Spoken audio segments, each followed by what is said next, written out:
It being 9:30, I declare this meeting of the PC3 Education Committee to be open and thank the Minister, Jeff Lee, and the various officials who've gathered here today for their attendance. And welcome to those watching on for this public hearing of the inquiry into the budget estimates. Before I commence it, it's the custom of the Parliament to acknowledge the traditional inhabitants of this land, the Gadigal people of the Aurora Nation. I do that with all due respect, as well as acknowledge other important contributors to the history of this site, those who constructed the Parliament House building, very often working in a dangerous industry, and the parliamentary staff who over many decades have supported MPs and made our work and representative role possible. We acknowledge and thank them all. I thank the Minister for his attendance, as well as the officials from the Department of Education. And today we're looking at the expenditure for the portfolios of skills and tertiary education. Before we commence, I'd like to make a few brief comments about the procedures that we follow for the hearing. Today's proceedings are being broadcast live from Parliament's website, and a transcript will be placed on the committee's website once it becomes available. In accordance with the broadcasting guidelines, media representatives are reminded they have to take responsibility for what they publish. All witnesses at the estimates have a right to procedural fairness as per the resolution of the Legislative Council in 2018. There may be some questions that a witness could only answer if they had more time or with certain documents to hand. In those circumstances, please take the question on notice, and there's the usual 21-day period in which to furnish an answer. If witnesses wish to hand up documents, they should do so through the committee staff on the northern side of the room. Minister, I remind you and the officers accompanying you that you're free to pass notes and refer directly to your advisors seated at the table to your left-hand side. In terms of the audibility of the hearing today, we have witnesses in person and a bigger number via video conference. Can I ask committee members to identify themselves? In fact, they're all here present in the room, which is good, although Catherine Cusack will be a little bit late, I'm told. Could everyone please mute their microphones when they're not speaking? Finally, could everyone please turn their mobile phones to silent for the duration of the hearing? All witnesses will be sworn prior to giving evidence. Minister Lee, of course, you've been sworn in as an MP. But for the other witnesses, I would ask that each of you in turn state your full name, position, title and agency, swear either an oath or an affirmation. Words for both those purposes are on the cards on the table in front of you. And could we please begin with the Departmental Secretary, Georgina Harrison? Thank you. Thank you, Chair. Georgina Harrison, Secretary of the Department of Education. I solemnly, sincerely and truly declare and affirm that the evidence now about to be given by me shall be the truth, the whole truth and nothing but the truth. Thank you. And Stefan? Thank you, Chair. Stefan Farby, Managing Director, TAFE, New South Wales. I swear that the evidence now about to be given by me shall be the truth, the whole truth, and nothing but the truth. So help me God. Thank you. And by video conference, David Collins, please. David Collins is having trouble joining at the moment. Okay. We'll wait to see if he can get online. Chloe Reid, please. Thanks. Chloe Reid, Deputy Secretary for Education and Skills Reform. I solemnly, sincerely and truly declare and affirm that the evidence now about to be given by me shall be the truth, the whole truth and nothing but the truth. Thank you. Julie Tickle, please.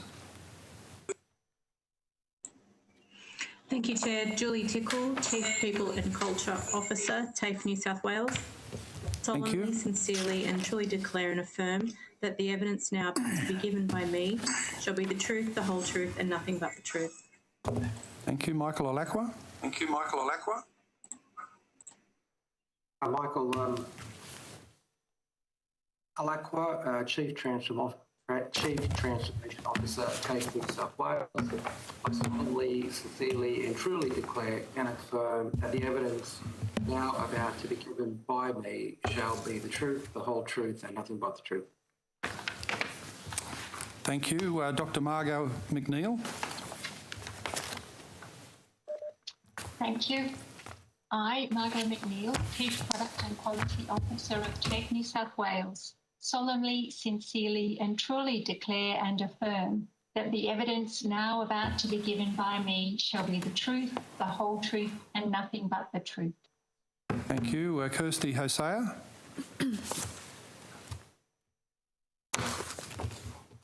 Good morning. Yes, I am Kirsty, Delivery Officer at TAFE New South Wales. I solemnly and sincerely and truly declare and affirm that the evidence about to given by me shall be the truth, the whole truth, and nothing but the truth. Thank you. Vic Naidu. Good morning, Chair. Vic Naidu, Chief Strategy and Commercial Officer at TAFE New South Wales. I solemnly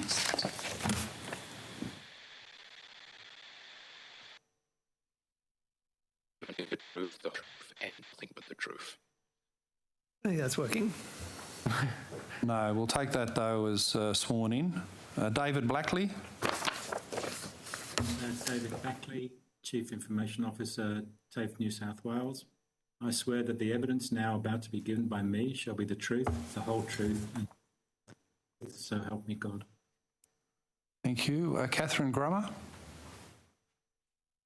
Good morning, Chair. Catherine Grummer, Chief Corporate Services Officer, TAFE New South Wales. I swear that the evidence now about to be given by me shall be the truth, the whole truth, and nothing but the truth, so help me God. Thank you. And finally, David Withy. Please. Good morning, Chair. David Withy, Chief Operating Officer at the Department of Education. I solemnly, sincerely and truly declare and affirm that the evidence now about to be given by me shall be the truth, the whole truth, and nothing but the truth. Thank you. As there's no provision for any witness to make an opening statement, we will begin with questions from the opposition, please. Very much, Mr. Chair. I've just got a document to table, which there's a copy for you, Mr. Chair, and I've got a copy that's available for you, Minister, because we're just going to take you through it. Just for context, this was a document that was provided to the Parliament under a call for papers. It's a briefing document for Minister Lee for approval from TAFE New South Wales. Minister, have you seen this document before? Not before today, no. It's a briefing note that is prepared for you. You definitely haven't seen that? I can't remember seeing it. I should have. Okay. Yep. Can I take you to the bottom of the first page where it says "not approved" with a signature? Whose initials are they? It looks like my Chief of Staff. Okay. So, to provide you with some context, Minister, this is a document prepared by TAFE New South Wales. Perhaps, have we got a copy for Mr. Falby as well? I think that might be useful. It was a document that was prepared by, prepared by TAFE New South Wales. And you definitely haven't seen this, Minister? Not to my recollection. I have never seen this document. But obviously, it seems like it's been not approved by my Chief of Staff. So, Minister, this is a proposal to sell off 19 further, either fully or partially, 19 further TAFE campuses across New South Wales. Do you remember being briefed by your Chief of Staff on this issue? We have many conversations. I can't remember specifically this, which was obviously some time ago, in terms of years ago. Minister, it was in September last year that it was prepared and sent to your office. It's a pretty significant, even for your government, which has already sold off 13 TAFE campuses, this is proposing to more than double that number. You don't remember ever having a conversation? We have conversations all the time about the campus and the campus footprint right across New South Wales, and so from time to time we have conversations, but I can't remember specifically about this one here itself. You can't remember being briefed by your Chief of Staff about the possible sale of 19 campuses? Well, as I said, over the 2.5 years or so that I've been Minister, we have regular conversations about all different aspects of TAFE, including how we manage our asset base, how we manage our campus footprint, and from time to time. But you asked me the question whether I can specifically recall this document, which I can't actually say that I remember seeing. I'm sure that the Chief of Staff may have briefed me about it, but it certainly hasn't been approved. But I think this goes to the point that, unfortunately, in the SO52, it provides a collection of papers which are obviously out of context because they weren't approved. Well, I'd probably not agree with your characterisation of the important call for papers from the upper house, but I think we'll move on to discussing... Oh, sorry, my colleague has a question. I'll ask you, is it routine for your Chief of Staff to make decisions that are reserved for the Minister? Well, can I say to you that quite often we discuss things and then if we're not satisfied, we send it back to the department.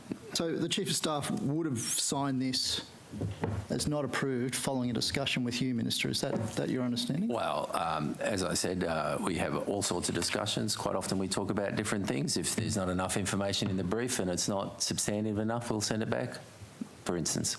Is that communicated in some way in the department other than just not approved? I'm sure it is. I'm sure they may talk about it and say that, you know, it's not substantive enough or we don't agree with it. There's a whole variety of reasons why it would go back to the department. It's a normal practice. So do you recall any discussions around the divestment program? Oh, of course. We have discussions all the time about how we best manage our 130-odd, more than 130-odd campuses right across the state all the time. It's an important part of managing a large portfolio of businesses right across the state. Sorry, you just referred to TAFE as businesses. You feel you are managing a portfolio of businesses in your role as the Minister for... I'm sorry if you characterise it. I'm not characterising it, Minister. They are your words. You just said a portfolio of businesses. Can I correct it to say that the operations of service delivery of student education, if that makes you feel happier? It's not about making me feel happier, Minister. It's about an accurate representation of what TAFE should be in this state, which is in providing important tertiary options and trades training right across this state. And Minister, your testimony this morning is telling us that you don't remember being briefed on the sale of more than 10% of your portfolio, as you've just referred to it. So are you saying that that hasn't happened? Can I say no? I think you, if I've been unclear, I do apologise. You asked me the question, do I specifically remember the time that we sat down and I was briefed on this specific document? And I said, no, I cannot remember that conversation. I cannot recall it at this stage. Can I say that we discuss campuses and the way that we deliver services every week in terms of this portfolio? Okay, but do you discuss campus sales every week, Minister? Not every week, no. Okay, do you discuss campus sales regularly? When it occurs, I mean, I don't know what your definition of regularly is, but, you know, if recommendations come up from TAFE itself, then we'll discuss those. Okay, well, this is a recommendation from TAFE that has come to your office that 19 TAFE sites across New South Wales should be sold, either partially or fully. And, Minister, it is a clear recommendation, and in fact, the recommendation of TAFE was the basis for you selling the Scone TAFE site that we went through at length earlier this year. So if you receive a recommendation from TAFE to sell a site, do you simply agree to it? No. Couldn't remember about the other one either, if you recall. I acknowledge that. Can't remember now. I'm going to take you to some of the specifics of the... 5 portfolios he was dealing with at the time. I'm going to take you to the specifics of the document. If you look on the first page, on the third paragraph under the title Analysis, this says TAFE New South Wales considers the sites are surplus to requirements. Is that your view, Minister? It's certainly, can I say to you that it was not approved by my Chief of Staff. I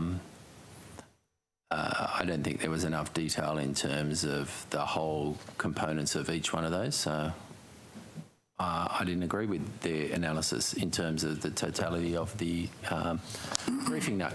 Sorry, Minister, so you do say that you don't agree with the briefing note? Are you now saying that you do recall being briefed on this and you don't agree with it, or you don't recall it? He said he didn't agree. He was speaking about it at the time. Can I say that the Chief of Staff actually made a note in the doc to make it clear that it was not approved by me. Sorry, can you say that again? I didn't hear that. The Chief of Staff just reminded me that he sent me a note to make sure it was clear that this was not approved by me. myself. Okay. Yep.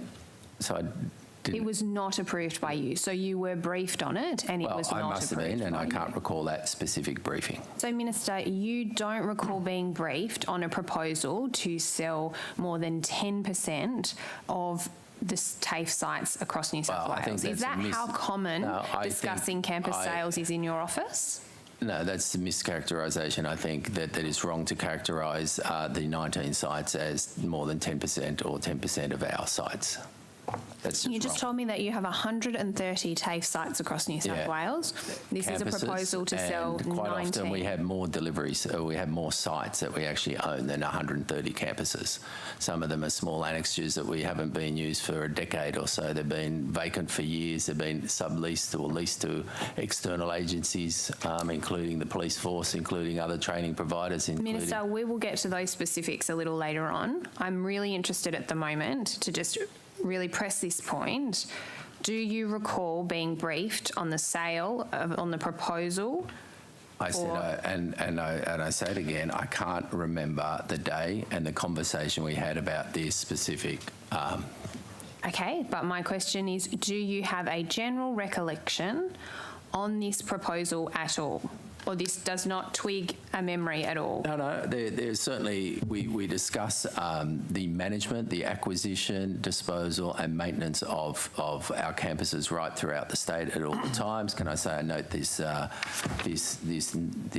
brief was not signed by the Managing Director, which in this case would have been Stephen Forby, and this was an early draft that was shared by my office to be shown that my Chief of Staff said that it was not approved.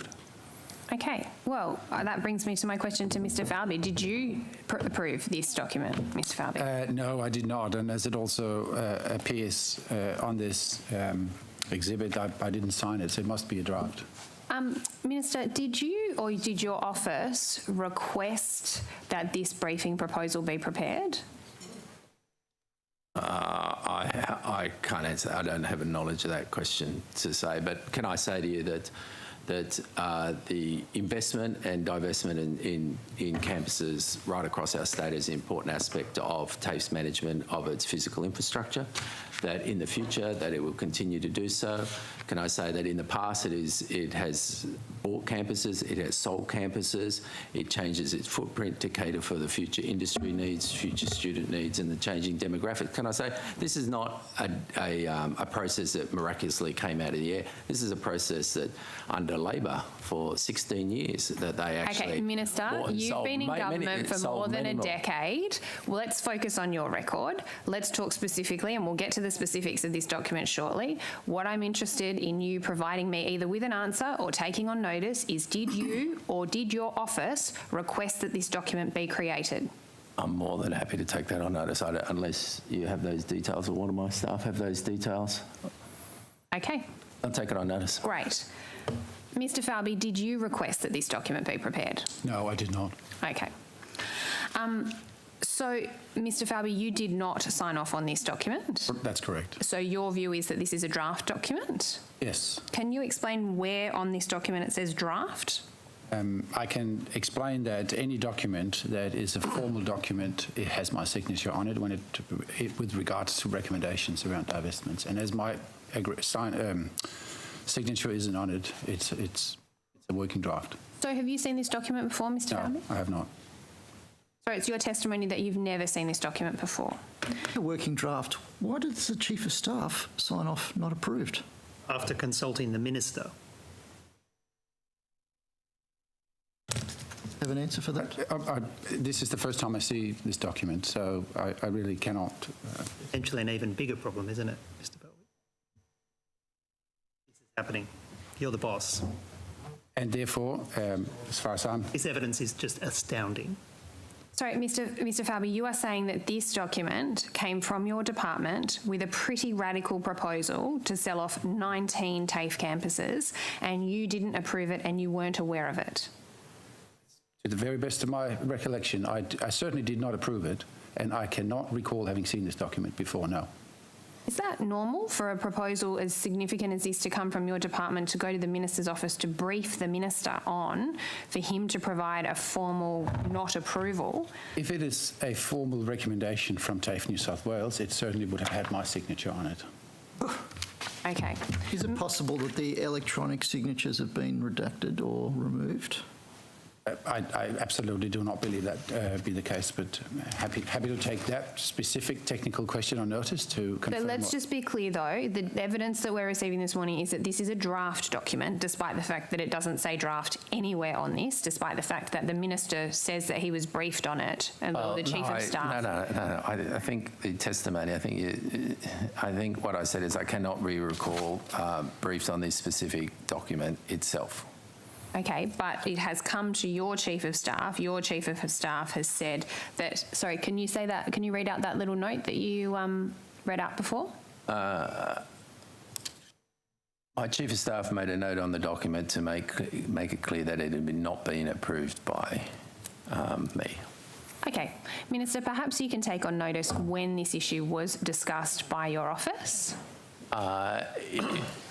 I'm happy to take it on notice. And how this document came to be in your office.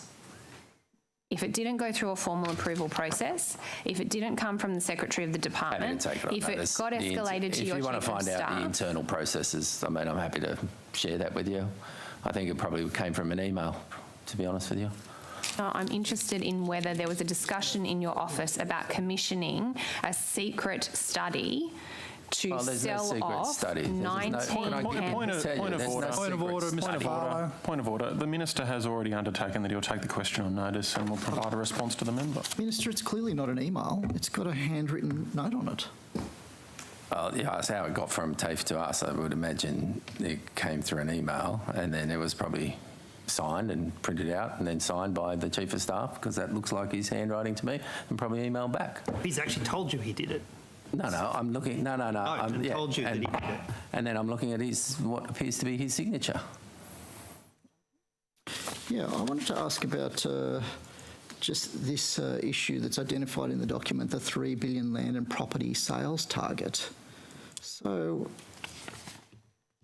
where was that? Sorry, this is on the second page, at the top of the page.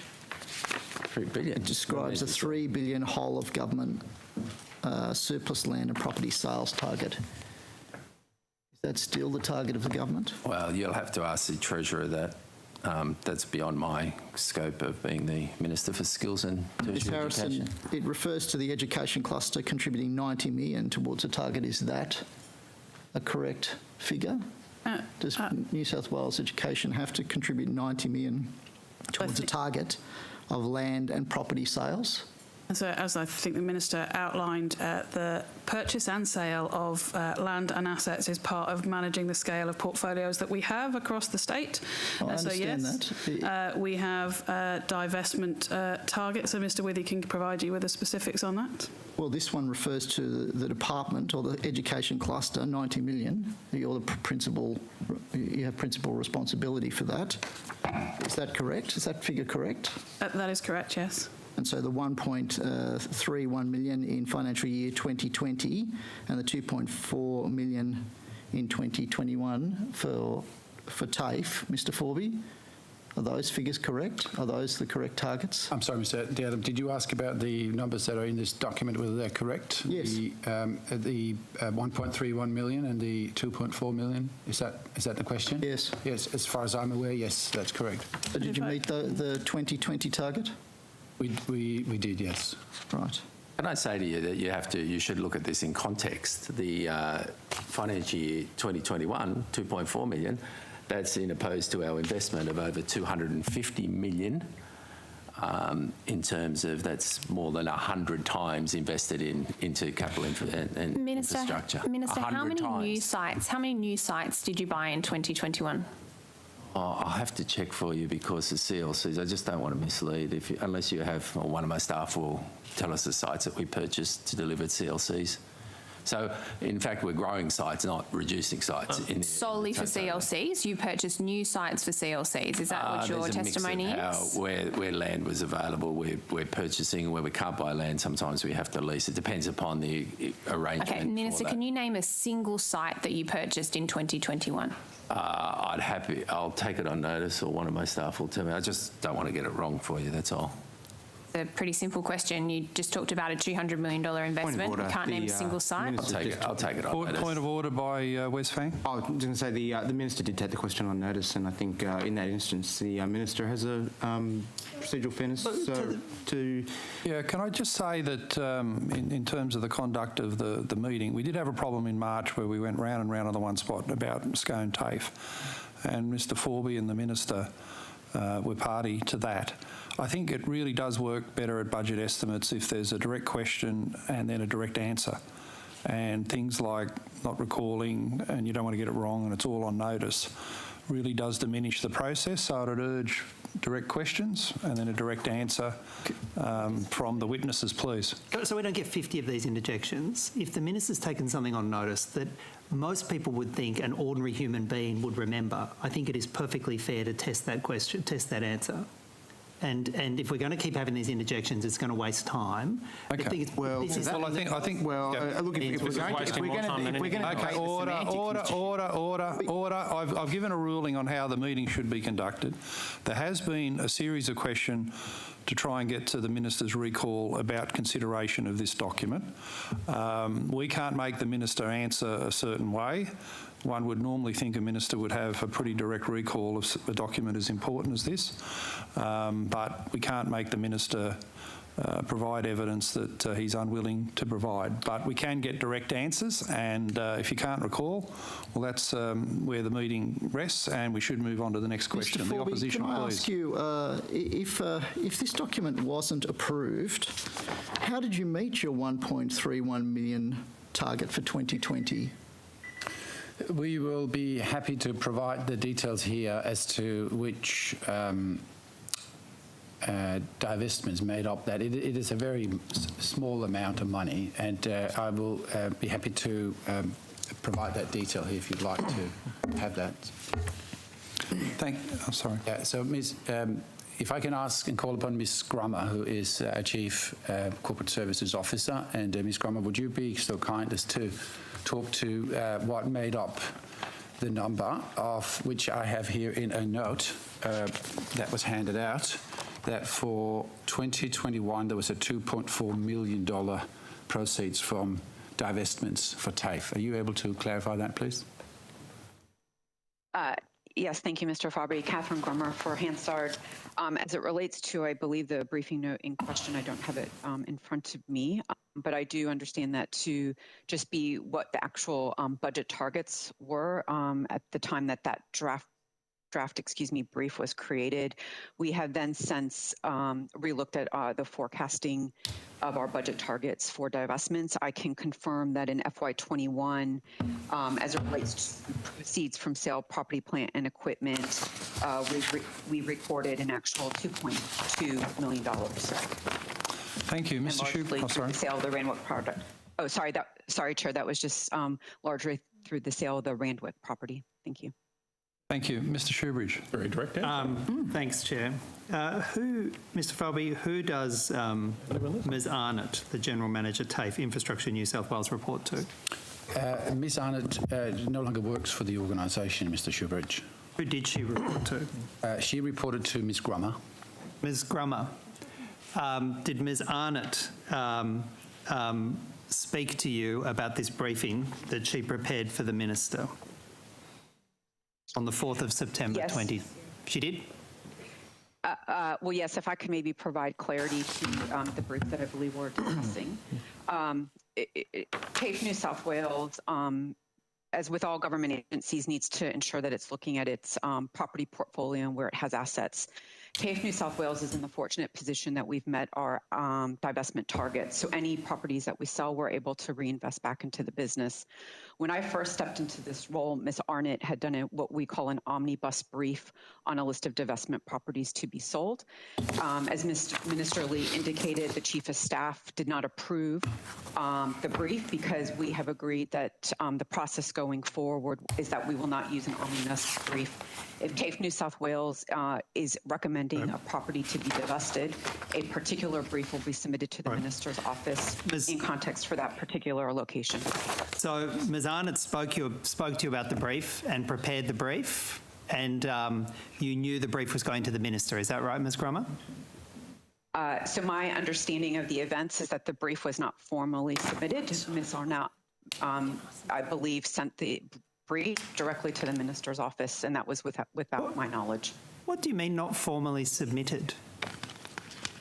Because any brief that we formally submit to the Minister's office, as Mr. Fabry indicated, goes through his office, and it requires both my signature and the signature of the Managing Director before it's submitted to the Minister's office. This particular brief in question did not go through that process, and I'm unfortunately unable to speak why Ms. Arnott sent it directly to the Minister's office. So Ms. Arnott was just freelancing, was she? The General Manager of TAFE Infrastructure was just freelancing. Is that your evidence? I think the question was that there was a conversation around which divestments we were considering for divestment, and that is the approach that she used, was to send a draft brief. I don't agree with it, and hence why we've changed the process. Where does it say draft brief, Ms. Grummer? Yes, so a brief is considered draft until all the appropriate signatures are on the document. Where do I find that in any TAFE policy or any DPUP documentation that a brief is considered draft in those circumstances? Or is that the position you're adopting now? Is there a document that says this? Well, it's not so. We'll have to take that question on notice unless Mr. Fabry can speak to it. I don't oversee that particular protocol. It's from my perspective. It's we'll see if Mr. Fabry can shed any light on it. We will take that specific question on notice. Mr. Fabry, what we will. Sorry, Mr. You're taking it on notice. That's fine. Mr. Fabry, how many of these so-called draft briefs have gone to the Minister in the last 12 months? Well, what I would like to perhaps suggest for the committee, if I may. Well, perhaps if you answer my question. Yes. Okay. So we have a number of briefings that have gone to the Minister with my signature on that formally recommends a divestment as an example. And until such time as it has my signature on it, it is not regarded as a brief. But of course, I had a very simple question, Mr. Fabry, and if you could address that. So what's the question? How many briefs had we sent? Draft briefs. Draft briefs. I will not be able to give you that number, but I'll certainly take it on notice. Is it a practice? Ms. Grummer has explained the process that has been happening in this instance, and she's also explained that we are formally submitting briefs, but only when it has my signature and the other signatures on it. No, you see, Mr. Fabry, there will be, and there has been from time to time, situations where a draft has been exchanged, as we see evidence of here, between the TAFE organisation and the Minister's office. And in that instance, it is a draft. We consider that as a draft until such time as we sign it. So there are briefs going with recommendations from TAFE to the Minister's office for approval or not approval. In this case, it's not approved, but you say it's a draft brief. What I say is it's not a formal recommendation. So what do you do with the not approval? So the Minister's not approved this recommendation, so this doesn't exist because it was always a draft brief? As far as I'm concerned, yes. Bobby, that is the most remarkable way to run a department. I can't conceive of how you could effectively run a department with so-called draft briefs being decided upon by the Minister and then having no bureaucratic or administrative You'll never be in the position to actually have to do it. How does your organisation run? What do you do with these things? What I can say, Mr. Shoebridge, is that we have a number of recommendations that we provide to the Minister that are submitted formally with my signature on it, and they are the ones that we ask the Minister to give us guidance and position on. But this one asked for the minister's approval. You got it not approved, but now you say it never existed because it was a draft. What I've What do you do with testified is that, as far as I recall, I've never seen this document, yes. And you'd never heard about a proposal to divest 19 projects? No. Ms. Falby, are you on top of your brief? Because you've got the General Manager of TAFE making a recommendation to the Minister to flog off 19 sites, and the first you find out about it is a year later in budget estimates. Are you on top of your brief? I can absolutely assure you that I am on top of my briefs, and I will be happy to provide for this committee a list of briefs that we have sent up to the Minister that has had recommendations about divestments of sites. So if you'd like me to do that, I would like to, certainly happy to talk about it. Indeed. And could you provide the ones that have been signed by you? Yes. And the ones that haven't been signed by you? Well, the ones I know about are the ones that... Yeah, but maybe you should dig a bit and find out about all the other ones you didn't know about, Mr. Falby. Mr. Schubert. That's what I'm suggesting you do. Will you do that? Will you find out about all the ones you don't know about until we tell you about them in budget estimates, Mr. Falby? We will do that, yes. All right.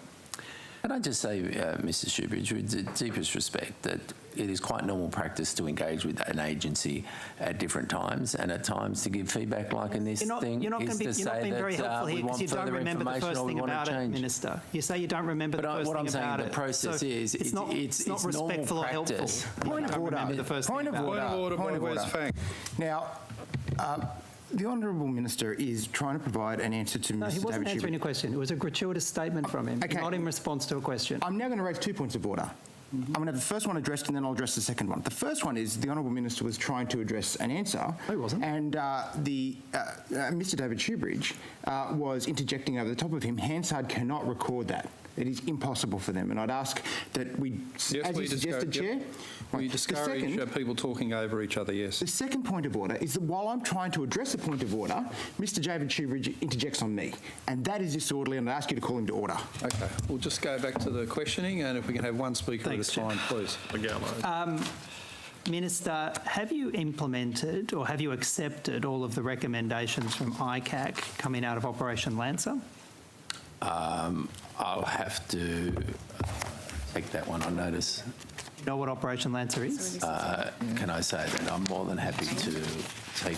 No, Minister, don't go for help. Do you know what Operation Lancer is? Mr. Shoebridge, I'm allowed to consult with my colleagues.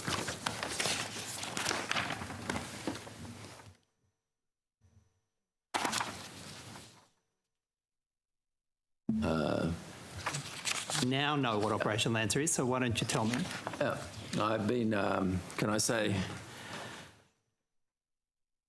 I've been in discussions with the Managing Director of TAFE about the report and its recommendation. I've been asked him to provide advice to me about the next steps TAFE has taken to address the findings of the report.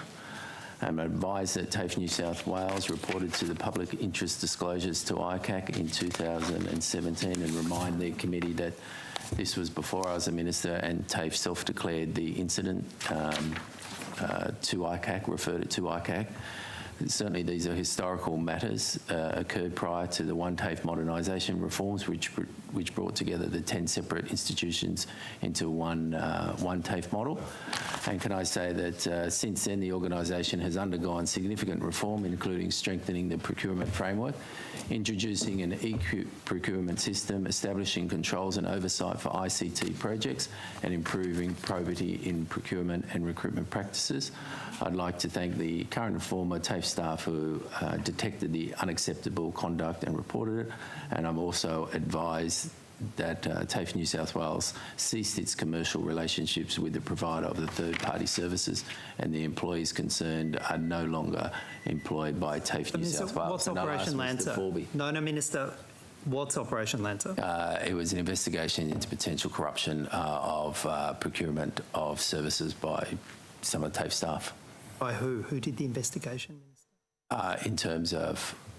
What's Operation Lancer? ICAC had a look into whether there was corrupt behaviour by members of staff in the procurement. Okay, time expired. Thank you.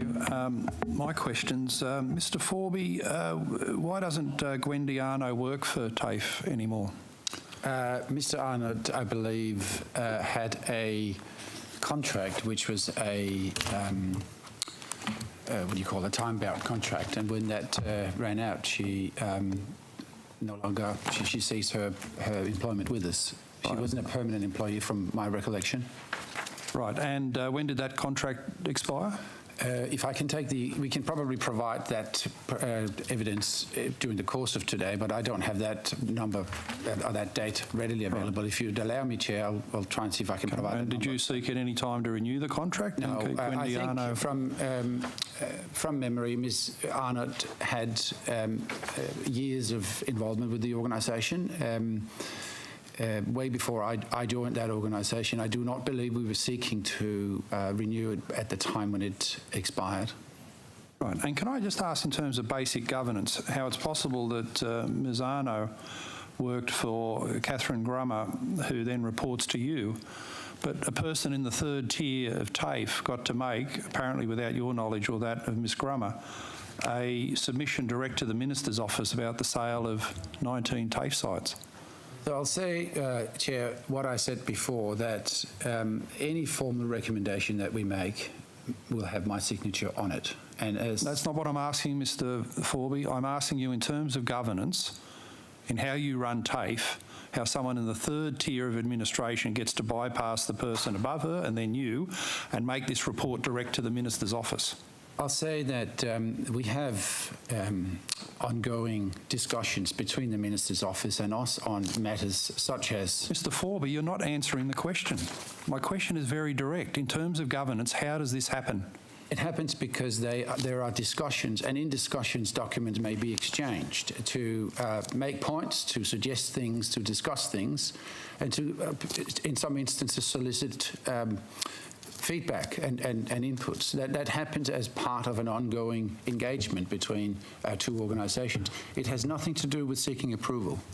Okay, how many other times does someone in the third tier of TAFE administration make these types of submissions direct to the Minister's office bypassing you? Mr. Schubert asked a similar question, and I think what I believe I answered there was that we will take on notice whether we can provide such data that suggests how often we do that. But do you think that's an acceptable management practice? That the managing director, I think what's acceptable... No, let me finish my question. That the managing director would be completely unaware of a submission from the third tier of TAFE to the Minister's office for the sale of 19 TAFE sites? Not when it comes to seeking formal approval, no. So what action will you take now to ensure there's a proper chain of command, if you like, and responsibility inside TAFE so that any important documents that go to the Minister's office have your approval? To reinforce what I already have in place, namely a procedure whereby any recommendation that goes to the Minister is signed by me, if it's not, it's not a recommendation. And when did you put that system in place? I have operated with that system since I joined the organisation. When did you join the organisation, sorry? In 2020.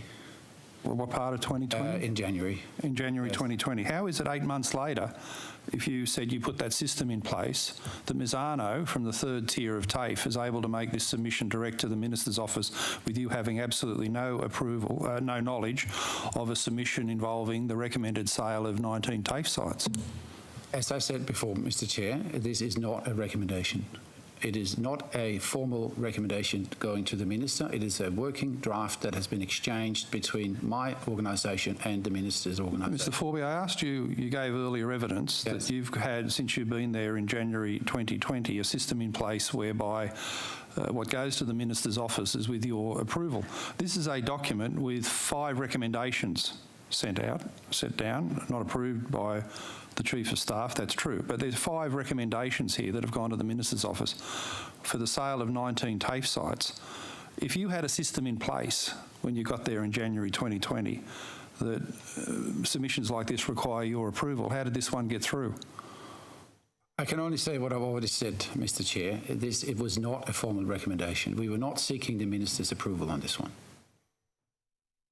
So can you guarantee the committee now that there's a proper administrative process in place inside TAFE such that an important set of recommendations going to the Minister's office only happen with your knowledge and approval? Yes. And how long has that been happening? It has been happening as long as I have been involved with the organisation, and the amount of briefs that I sign... Well, that's clearly untrue, Mr Forby, because you said you joined in January 2020 and this came through 8 months later. And it is not seeking approval. What is it seeking when it lists 5 recommendations? One to approve, the next to approve, the next to approve, and then the 5th one to note. It is a working draft. How many working drafts go through to the Minister's office of this kind? That was the question that Mr Shoebridge asked, and we will take on notice and provide to the committee some details as to whether or not we can clarify and quantify that, whether there have been any such other documents. I would imagine there has, as part of the ongoing engagement between TAFE New South Wales and the Minister's office. Mr Fabi, what would have happened had the Ministers approved it? Would the whole system have just melted down and collapsed? What would have happened had he approved it? The Minister has already testified that he hasn't approved it. No, what would have happened had he approved it? Would the system have just collapsed? That's a good question. What would have followed if this came back to Arno approved? What would follow is that I would satisfy myself that we've seen... But you didn't know anything about it. But I certainly would if the... Minister had approved it? Yes. You would have been snookered, wouldn't you? No. So you're saying in evidence, Mr Forby, you run a multi-billion-dollar organisation where if these recommendations go up without your knowledge, and because it's not approved, you still don't know about it, and you only know of things if it was approved by the Minister's office. Is that really the standard of public administration you're applying in TAFE? I don't think I'm here to deal in such hypotheticals. What I can say is that any decision that requires the Minister's approval is a decision that comes from me with my signature on the documentation. So therefore, the Minister would not, it is a hypothetical situation to suggest, and I really don't think I should be commenting on hypotheticals, to suggest that an approval will go through to the Minister and back to us without me knowing about it. I absolutely do not believe that is appropriate, and I certainly don't believe that's ever happened. Well, it's an important matter, and if the Minister had approved it, what would have then followed? How would you have found out it had been approved? We are talking about transactions that relate to divestment of sites, TAFE New South Wales sites. As far as I have been able to quickly familiarise myself with the document that's been handed out. And those situations, of course, would be something, all of them would be specific elements of that would be matters that I would be involved with, including the transactions that would follow. What would happen is that we would use our procedures to activate the divestment, which first would seek to find out if there would be other government agencies that would be interested in the facility or location. And if that was not the case, we would go through a commercial process that would involve a public invitation for organisations to make suggestions and bids, and all that whole process will be... Right. So it's your evidence that if it had been approved, you would have activated the process to sell all these sites, even though it was the first time you'd heard anything about it. It is my evidence that if this had been approved, I would have been made aware of it, and I would absolutely have satisfied myself that there was ministerial approval prior to me commencing any actions that would sit and follow the divestment. Okay, so as Managing Director of TAFE, even though you're unaware of any of the processes that led to these recommendations, if it was ticked off by the Minister's office, you would have started the sales? I would have satisfied myself that the necessary approvals were in place, including, by the way, the approvals within my own organisation. Right. You wouldn't have notified the Minister that the proper TAFE processes hadn't been followed, that the whole organisation, including yourself and Ms Grummer, hadn't looked at this and the document should be recalled on that basis? It is an entirely hypothetical question, Mr Latham. It is. And I can certainly tell you that if I would be made aware of a procedure that had an activity or an action that had not followed procedure, I would certainly make sure the Minister would be made aware of that. And okay, well, it's hypothetical because it goes to a judgment I think a reasonable person would make, that what you're running here is a shambles. Yeah. That's why it's hypothetical. Can I ask Ms Grummer, when did you first find out about this document? Yes, so I believe the document was submitted when I was on a leave of absence, and Ms. Arnott, was acting in my role. When I found out that the document had been submitted, I had a conversation with Gwendy because in previous practice, before I assumed responsibility for TAFE infrastructure, that there would be often communications and correspondence between Ms. Arnott and the minister's office. And once I became aware what had happened, I had conversations with Ms. Arnott to say that that is not our practice going forward, and any recommendations to the minister's office must go through a formal brief, which requires my signature and both that of the managing director, if that brief in fact required his signature. Right, and when was that conversation with Ms. Arnott? From memory, it would have been in the September-October timeframe. I'd have to take that question on notice to go through my calendar. And is this the reason why Ms. Arnott's no longer at TAFE? Ms. Arnott's no longer with TAFE because she was brought in to set up the TAFE infrastructure branch through the One TAFE reforms. Ms. Arnott had successfully done that, as well as put together a capital program going forward. However, when I assumed responsibility for the infrastructure portfolio and some of the things that I think that we needed to work on, I decided not to renew her contract. The opposition, please. So, Minister, can I ask you about this list of 19 sites that is proposed for sale, either partial or full sale? Can you rule out the sale of those 19 sites? Can I say that I think it would be silly for me to actually say anything in terms of what's going to happen in the future, that we'll consider each site. And we regularly review our portfolio right across the state of what's necessary and what will meet industry demand, community demand, student demand. So it'd be silly for me to here today to say, make a broad blanket, say we're never going to do anything with any one of those 19 or any existing sites. We'll always look at their merits, whether it's, you know, any money, and let me say this, any money that we use for the disposal of those sites, I won't sell unless we reinvest back in TAFE. And I think it's quite apparent when we've sold last 20 financial year, $2.4 million, $2.2 million. This financial year, we're investing $250 million, 100 times more in investment in our infrastructure. So can I say it'd be silly for me to rule in or out things without a proper analysis. As we said, we'll look at site specifics as they come up and as we need to cater for our future demand. I just want to be clear, Minister, because this reads like a shopping list that's come from TAFE up to your office of potential sites. Fire sale. For a fire sale of TAFE sites across the state. I'm going to give you the opportunity again to allay the fears of these communities and say that their TAFE campuses are safe. I think can you give the communities that assurance? So I think it'd be absolutely misleading if you ever consider these, as Mr. Schubert said, any fire sale. We always follow the strict protocol of the New South Wales government. Can I say that in disposal of those assets, and that communities don't have to be concerned with the way we manage our portfolio of properties. And in fact, as I said, we're spending 100 times more in investment in our infrastructure.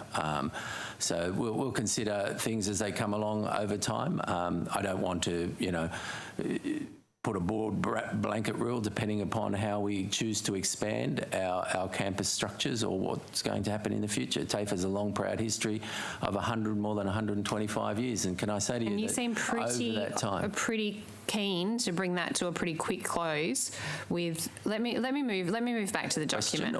Let me move back to the document. Well, you're wrong. TAFE has a record budget this year of $1.97 billion. So can I say that we're investing in TAFE?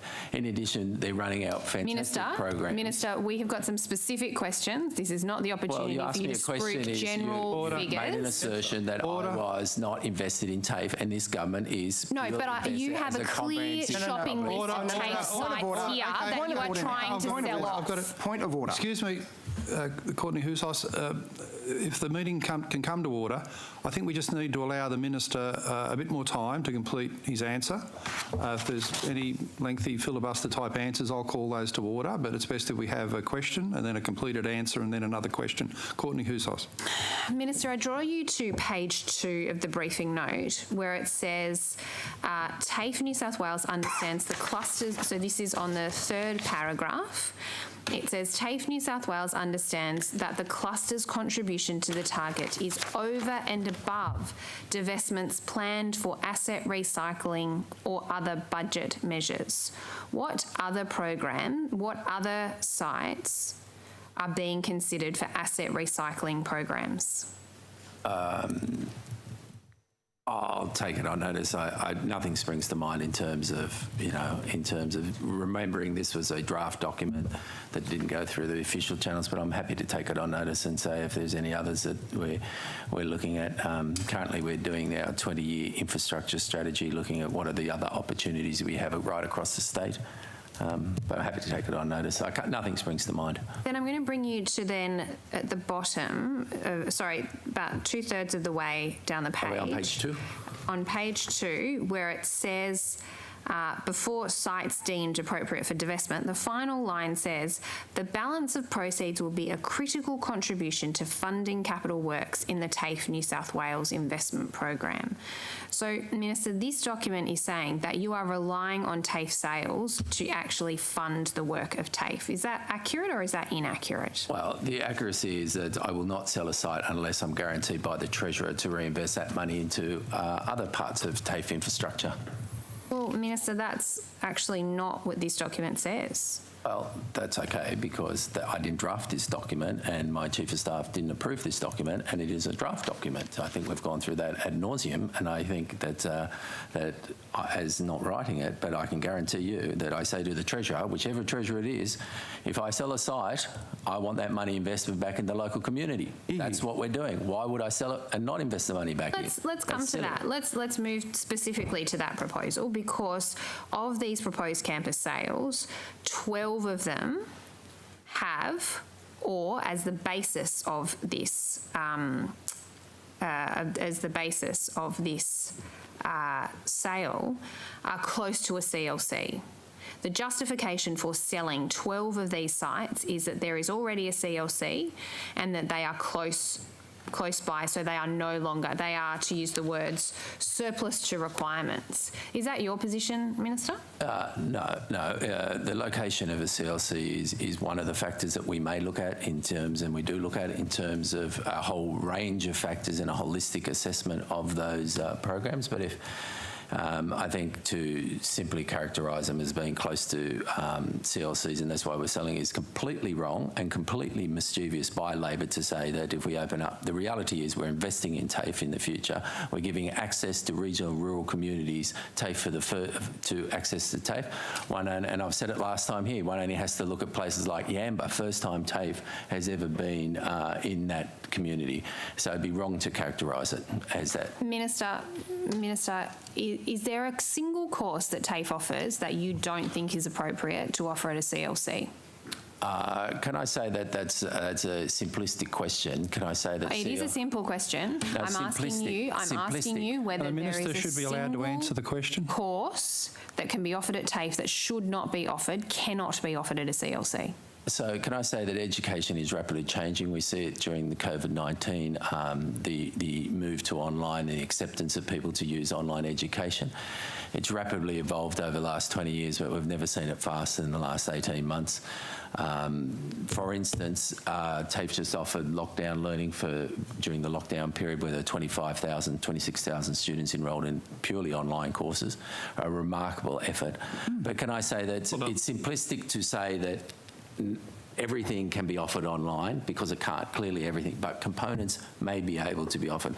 And in fact, I was in South Australia recently and they set up a combined training facility with the government, the unions and employers to look at electrical training, something that you wouldn't normally consider to be delivered online, but they actually have self-paced modules they delivered at that training facility where the students from first year apprentices used to go in there, do their self-paced thing and then go out into the workshop and learn face-to-face. So I think where it's appropriate, we should take the advantages of online learning to actually improve our efficiencies, and improve the student experience. We've actually found that students Minister, I'm going to stop you there because we have limited time. I'm going to pass to my colleague. Don't like the answer. Mr Forby, it's your evidence today that this is a draft document that we're considering. That's correct, isn't it? It is, yes. Was there a further iteration of this that wasn't a draft? Yes, I wouldn't not necessarily call it an iteration, but there's certainly details that I'd like to explain for the committee as to the specifics of some of the places that locations I've just identified in this document, which I'd be happy to talk to if you'd like me to. So, formal recommendations for divestments. I think we'll come to that. Yeah, okay. So, but there was a further iteration. This is an overarching document about the divestments strategy. There was a further document. Not one that I'm aware of, Mr. Dedham. What I'm saying is that, and as I explained before, to the very best of my recollection, this is the first time I see this document, and I am not aware that there was a further iteration on the document, if that's the question. Would gladly take it on notice. And you did say yes in your first answer. Well, I did not. You said yes. No, I did not. I said I and heard explained. We'll take that as specific responses to the specific locations that were listed in the document, and I certainly stand by that, Mr. Shoebridge.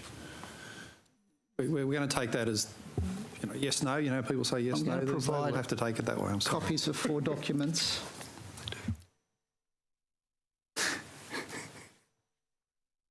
Next question, please. Can I ask, there's a document in front of you, the Greenfield one.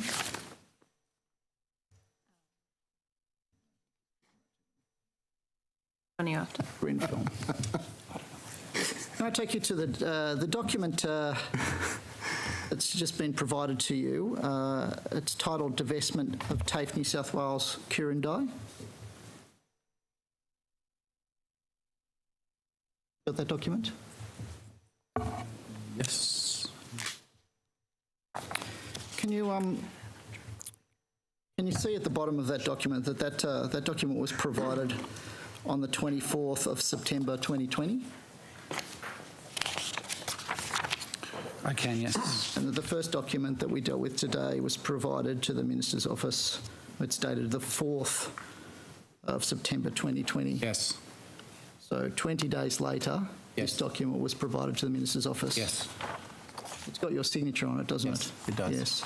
So this is an iteration of a specific proposal that's contained in the first document, the Kurundai proposal around divestment. Is that correct?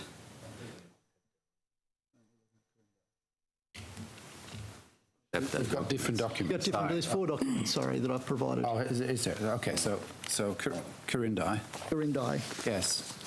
So you can see that's been provided to the Minister's office. So how is it possible that this specific proposal was provided to the Minister's office without some context in terms of the overall divestment strategy? This is a component of that divestment strategy. This is one component that you're seeking to progress. It's been signed off in the process. Ms. Grummer signed it. Ms. Arnott's endorsed it. It's gone up to the Minister's office. How is it possible this document proceeds without the contextual document that sets out the overarching proposal around divestment? That is entirely consistent with the way we are submitting such recommendations.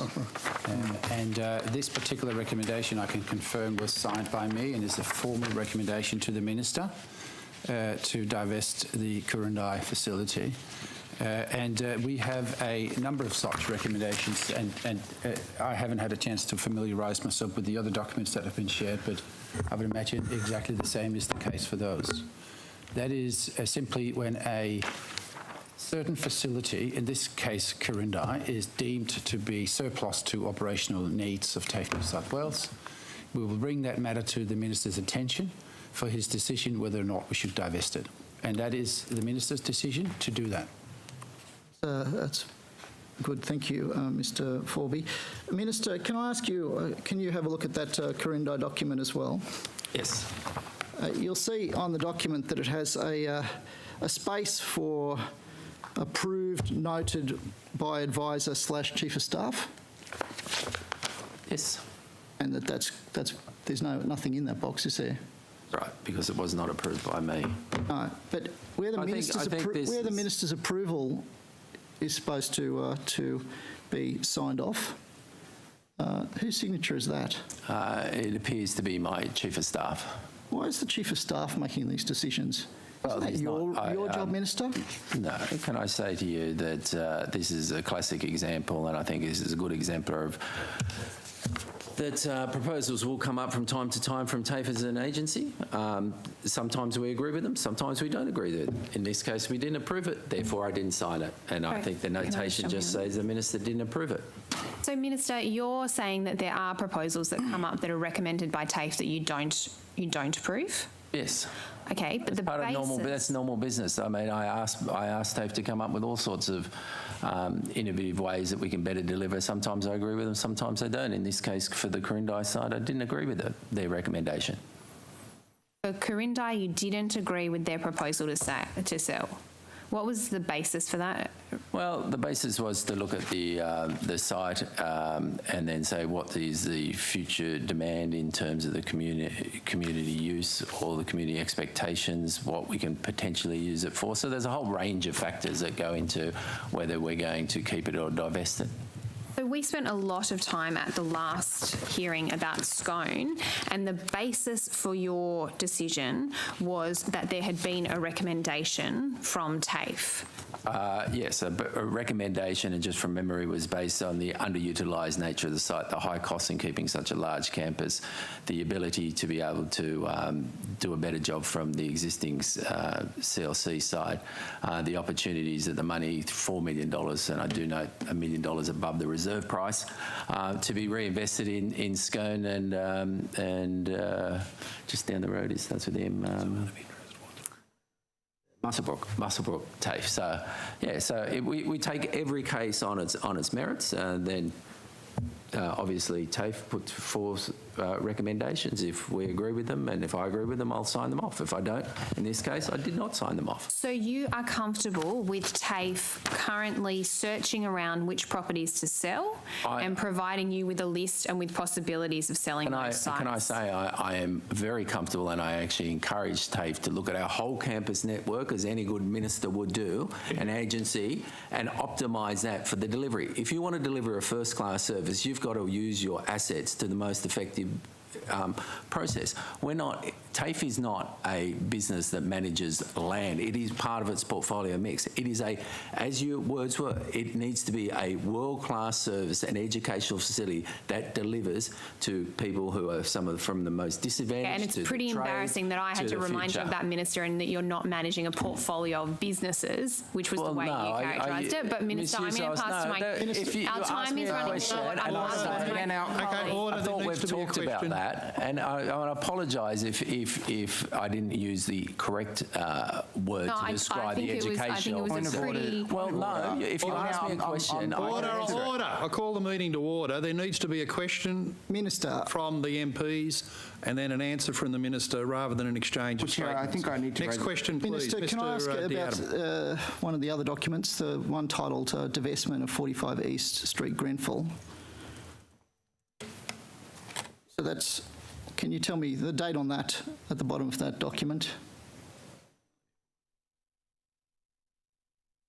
10th of the 9th. Yeah, so that's 6 days after you sent back, or your Chief of Staff sent back the brief saying not approved. Grenfell was on the list of that brief, not approved. Presumably, I think on your evidence, that was as a result of a discussion with your Chief of Staff. He wasn't acting unilaterally. They were acting on your instructions to not approve. Then 6 days later, the department or the agency submits another brief with a proposal contained in the original brief that now you sign off on. Yes, and I think, again, this speaks to that the process actually works on what we talked about before in terms of draft, and then talks about site-specific approval processes. And can I say that, yes, I did approve this one, the East Grenfell site, for disposal. So there is a shopping list, isn't there? No. The agencies. It would be wrong. They got a no from the minister's office. No, you they got asked a no me a from question. the minister. Yeah, Aren't you asking? Is there a shopping list? No, there is not. There is a continual process at looking at our whole portfolio of campuses, maximising their use so we can deliver as best we can right throughout our state. And if that occasionally takes us to, we will buy land and develop campuses, so be it. If that requires to divest where we no longer see a economic purpose and a social benefit, we will do that. But we make no apology for investing in 2021 100 times more in our capital investment program. That is good business. Minister, Chair, sorry, I just want need to get some clarification. Point of order from Mr. Fang. This continual talking over the minister when he's answering a question must stop, and it must stop because Hansard cannot record it. I know I've been trying to stop the exchanges that way, and will persist in trying to ask for questions and answers. Mr. Diadam. Minister, I want to try and understand what not approved means. When your Chief of Staff, on your instruction, sends a brief back to the department with not approved, it doesn't seem to dissuade them from continuing to submit items on the list. Why do they keep coming back? I'll draw your attention to the document entitled Divestment of TAFE New South Wales DAPTO. What's the date on that, Minister? You've given me two documents. Are they the same? No, there's one dated 24th of the 9th and one dated the 11th of the 9th. So 24th of the 9th, that's the date on the DAPTO document, isn't it? Well, there's two documents that you gave me. One is dated the 11th of the 9th, one is dated 24th of the 9th. The one dated 11th of the 9th was approved recommendations 1 and 2 only. So my question is, these documents represent items on the list, don't they? Oh, Dubbo. Oh, sorry. No, I apologise. Can I just correct the record? Sorry, I misread it. Sorry, my glasses. Dubbo was the 24th. First year I've ever had. No. Here. Sorry. DAPTO. Yeah, sorry. It is 24th and the 9th. Sorry, my question is this, Minister. Why is your agency continuing to serve up the same proposals in a different form when you've already advised them that they're not approved? Well, it goes to the first draft document that had an omnibus. There was lots of different proposals put in this one. Then we said, well, we continually look at our asset portfolio. I won't go through that. But then if there's cases, as they do occur from time to time, then they put up a specific proposal for a specific site, and then they try and justify that in their proposal. If we agree with that, if we don't agree, then we sign them. If we don't agree with them, if we agree with them, I should say, I'll be putting in the positive terms, we sign them. Okay, we'll go to Mr. Shoebridge. But, Minister, I just got to draw your attention. You've given now conflicting evidence to the committee. You originally said you had no knowledge of the 19-site document. Now you're saying, having apparently seen that, we go through a further process to assess them site by site individually. So you might want to later on clarify what was the situation, Mr. Shoebridge. Can I just respond to that, Mr. Chair? I can't recall seeing that document at that specific day. I can't recall seeing that document before the omnibus first proposal that you sought. But when the specific site-specific ones are signed, of course, that I would have looked at those things and made some. And in fact, in cases. Which one? Say in the Dubbo document they gave me, I actually crossed out one to say that it is a process. Okay, that's not the evidence you gave just moments ago. You spoke of a process whereby after the 19 was submitted, we had a look, and you said we went through a process to look at them one by one. So anyway, the Hansard will reflect that. But yeah, let me get back and just clarify that in terms of I don't think that was the right phrasing to say that we went through a process one by one. I'm just saying that if over time sites come up, over time we'll consider those. Okay, Mr. Shoebridge. Minister, do you read the briefs that are put to you, or does your Chief of Staff read them and then chat with you about them? How's it work? Both. We both read them and chat about it. Read everyone? I would just about to say the vast majority, yes. Certainly if I sign anything, I certainly read it. Well, no, it's a simple question. As Minister, you get briefs. Do you read all the briefs? Not every single brief, no. How do you choose the ones not to read? Well, we go through a process. They first go to the advisor who specialises in that area, then they go to the chief of staff, and then they come to me. So there's a... And they decide which of the ministerial briefs you need to read or not read? No, then they bring them up and we have a regular meeting every week about what we're doing with TAFE and about the briefs that have been submitted and whether we're going to, warrant further investigation or what they're asking for. But how can you make a decision about not reading a brief, whether it's important for you to read it or not, if you haven't read it, I suppose? It's tricky for me. I can't work out how you as a minister work out which briefs you should read and which briefs you shouldn't read. Well, I rely upon an excellent team around me to assist me with the operations of my office. Can I say that it is a very large and complex organisation, TAFE, and that we rely upon our expertise of our staff, and we always encourage that. We want them to develop. We want them to be across their portfolios. They provide their recommendations. TAFE provides their recommendations, and then I'm happy as the minister to make that final determination. So who in your office is making the decisions about which briefs you should or shouldn't read? Well, there's a combination of processes between the advisor, the chief of staff and myself. So is it the chief of staff who's working out what briefs you should read or shouldn't read? No, I said that there is a combination of we all work together as one team. We have, expert advisors. We have a chief of staff. We have a deputy chief of staff and myself. Minister, don't you think that if you've got the position of minister, the minimum expected of you is to read the briefs? Don't you think that's the minimum expected of a minister? Well, I would expect you as a minister to manage the portfolio, and I think we're doing an excellent job in that. I'm asking you if you think that the basic minimum of being a competent minister is actually to read the ministerial briefs. Do you agree with that or disagree with that? I reject the assertions in your questions that what makes a competent minister. It's ridiculous to think that. I have an expert team around me. No, Minister, it's a simple question, and rather than an argument, could you just answer the simple question? Mr. Do you think? Mr. Shoebridge, I'm yet to hear a question. It is a point of order. I'm yet to hear a question from you. Number one. Number two, your commentary-laden introductions before you then go, do you agree with me, is not really a basis with which the minister is able to provide an effective or illicit response. I would ask you to actually ask, as the chair is instructed, a direct question for a direct answer. Well, I think there was a question in there, Mr. Shoebridge. Thanks, sir. Minister, do you agree or disagree with the proposition that the basic minimum for a competent minister is to read the ministerial briefs provided to them? I agree that what we do is work as a team together to actually assess the proposal and the briefs come up.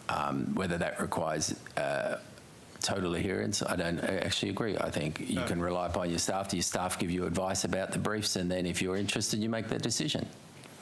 All right. Ms. Falby, has the Grenfell site been approved for sale? Can I have a look at the...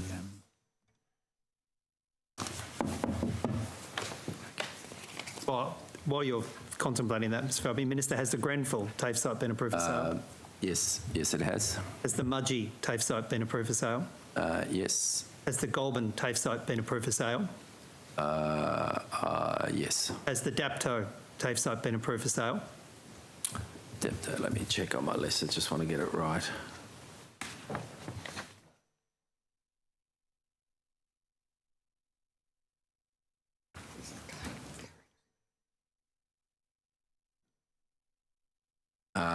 I'll just seek clarification of Dapto in terms of where I approved it.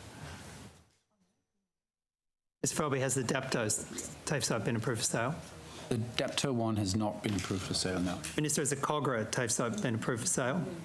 No. Sorry. Mr. Forby's got the list of the approvals. I'll ask him to. Has the Cogra TAFE site been approved for sale? No. Has the Seaforth TAFE site been approved for sale?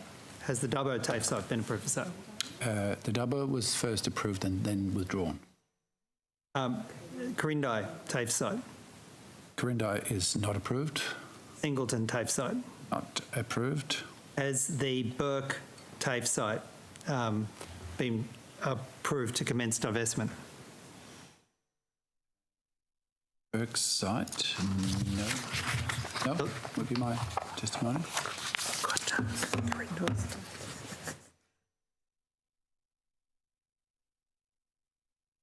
No. Chalora. No. Corowa. No. Deniliquin.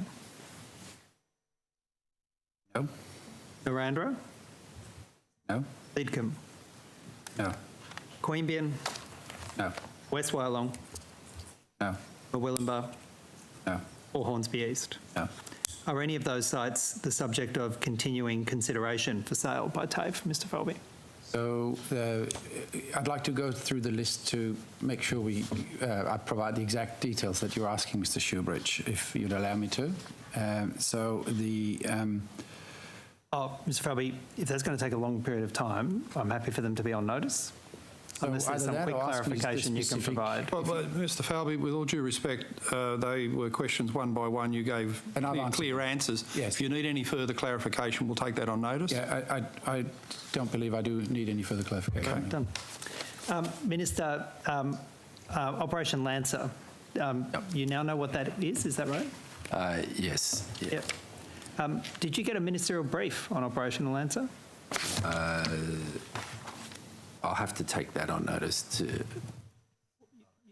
say take on notice. Do you know when Operation Lancer was handed down, the report was handed down? October 20... Let me just get the right date.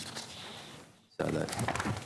October 19, sorry, I thought it was 20. It was Tuesday, October 20. It was tabled in Parliament. October 19, what year? This year. All right, so we're talking like 11 days ago. So I'm asking you if in the last 11 days you've had a ministerial brief about an ICAC report about serious corruption in TAFE, and you're taking that on notice. Is that really your evidence? Well, you're taking that on notice? 11 days. No, there needs to be a question. Major corruption. Minister, are you really taking it that on notice? Can I say to you that I'll take it on notice because I just want to get it right, because I've discussed the matter with Mr Forby, and to remind you that this was a matter a historical matter before I was Minister, before Mr Forby were there with TAFE, and I agree with you that it was a corrupt behaviour of 2-3 employees. Those employees have no longer employed by TAFE New South Wales. Can I say that TAFE did their own investigations, and then Operation Lancer was the investigation by the ICAC. Did you give the Minister a brief about the major corruption findings delivered by ICAC about TAFE in the last fortnight? Did you give the Minister a brief? And a briefing note, yes, or a budget estimate note. Minister, did you read it? I read the briefing note at that time because we were about to go into question time. Is this the briefing note you couldn't remember about when I asked you earlier? I was thinking... a minute ago? Just to clarify, I was thinking the briefing note in terms of where you sign it, and like these sort of notes. In terms, I've got a briefing note. My recollection is I've got a briefing note for question time about what it was. We didn't have any. Yes, we didn't have any oversight of that ICAC report until it was tabled 11 days ago. Mr Falby, TAFE's been in discussions with ICAC about draft recommendations over the last 2 years, haven't they? About that time, yes. Did you ever tell the Minister about that? We have not told the Minister, to my knowledge, anything that led up to the process until the ICAC came out with their report. So the Managing Director of TAFE refers a corruption concern to ICAC. An ICAC inquiry is commenced about millions of dollars being paid under a series of corrupt contracts on IT contracts with TAFE. And the first the Minister hears about it from TAFE is when ICAC hands down its findings 3 years after the referral. Is that your evidence, Mr Falby? Yes, it is. We got legal advice that we could not notify the Minister for secrecy provision reasons until such time as the ICAC report. Okay, time's expired. I'm sorry, Mr Shoebridge, but we'll come back after morning tea. My round of questions to Ms Grummer, please. You mentioned earlier that in September, October, you talked to Gwendy Arnott about the document with the 19 TAFE sites for sale. How did you find out about the document to then have that conversation? Because I was informed that the document had been sent. Who told you that? Ms. Arnott, and through my executive officer. Yes. Who's your executive officer? Kylie Humphreys. Right. And did you ask Gwendy Arnott why on page 5 of the document the signature approval spaces for yourself and Mr Forby had been left blank? Why, without your approval or Mr Forby's, this went to the Minister's office? Yes. The practice that Ms. Arnott had previously, before reporting to me, was she would have direct correspondence with the Minister's office on matters related to the infrastructure portfolio. I had been in the role, I think, for about 6 weeks at that point. I did not understand or know until that, as I had shared, that I was verbally updated that that's what she did and that used to be a previous practice. And so upon hearing that that is how the information was shared, I had a conversation with Ms. Arnott to indicate that all briefs that were to go to the Minister's office were not to be sent in draft form, and that any formal brief, as has been indicated by the committee today, should go through the formal process where it requires signature, and that we should not be floating around draft briefs with the Minister's office. Right, so this had been happening for quite some time earlier in 2020? It could have been, I don't know. I didn't assume, I didn't have accountability for the infrastructure portfolio then. And in terms of... It was not a practice in my I apologize. No, you're good. In terms of where the document then went, this draft, so-called draft document, are you aware of any further iterations of it, that it was firmed up in any way as a formal document? No, because at that point in time, after that, what I call the omnibus draftman went to the Minister's office, the discussion with the Minister's office was that going forward, any divestments that TAFE New South Wales was considering were not to go as individual briefs to the Minister's office on a particular property. And that is at that point in time when we changed the process. Right, so that came back from the Minister's office as a consequence of the draft document, that in future, don't send us 19, send us one by one. Correct. At the point in time in which you have the rationale and the information and the confirmed exit strategy for each of the sites. Right. So while the Minister's so while the Minister's Chief of Staff wrote "not approved" on the original document, a separate message came back from the Minister's office that we'll have a look at these one by one. Correct. A verbal conversation was that going forward, and we've, as I also become familiar with this process, we've increased the robustness in the process by which we look at divesting property and go through the formal process with the Minister's office. It was a verbal conversation that we had with the Minister's office around the protocol going forward. Right. And was Mr Forby involved in this new process of having a look at them one by one, or was he still unaware at this stage? Mr. Forby and I, did have, conversations. It would be, well after this, the draft omnibus was sent by Ms. Arnott that was going to be our approach going forward. Right. So the Minister's office and Mr Forby decided in response to this document that you'd now do them one by one, and that explains how Grenfell, Mudgee, Goulburn, Corindi came up subsequently. Correct. Okay. Correct. And to whether, sorry, just if I may clarify, Chair, whether Mr. Fabry was part of that conversation with the Minister's office, I'll have to leave that for him to answer. But I can just speak for the conversations that happened with me and my team. Yep. Thank you, Mr. Forby. Were you part of those conversations to then decide to go one by one? I can certainly say that the only way in which I've had discussions with the Minister's office and the Minister is on a one-by-one basis for those specific locations that were in question, yes. But do you recall the conversations that Ms Grummer has outlined that she says she has with you to take these one by one? I recall that Ms Grummer and I have had conversations about specific divestment opportunities, yes. Ms Grummer, did you raise with Mr Forby in response to that conversation you had with Ms Arnott in September, October, that this problem of the line of command needed to be fixed, that in effect Gwendy Arnott had gone a bit rogue in putting up these draft submissions to the Minister's office. Did you raise that with Mr Forby as an administrative problem in the efficiency of decision-making inside TAFE? No, I don't recall. What I will say is prior to my joining this role, and then, is Mr. Fawbury joining as our MD, there were previous practices within the group to which TAFE infrastructure belonged to that were ones that I did not deem suitable and proper.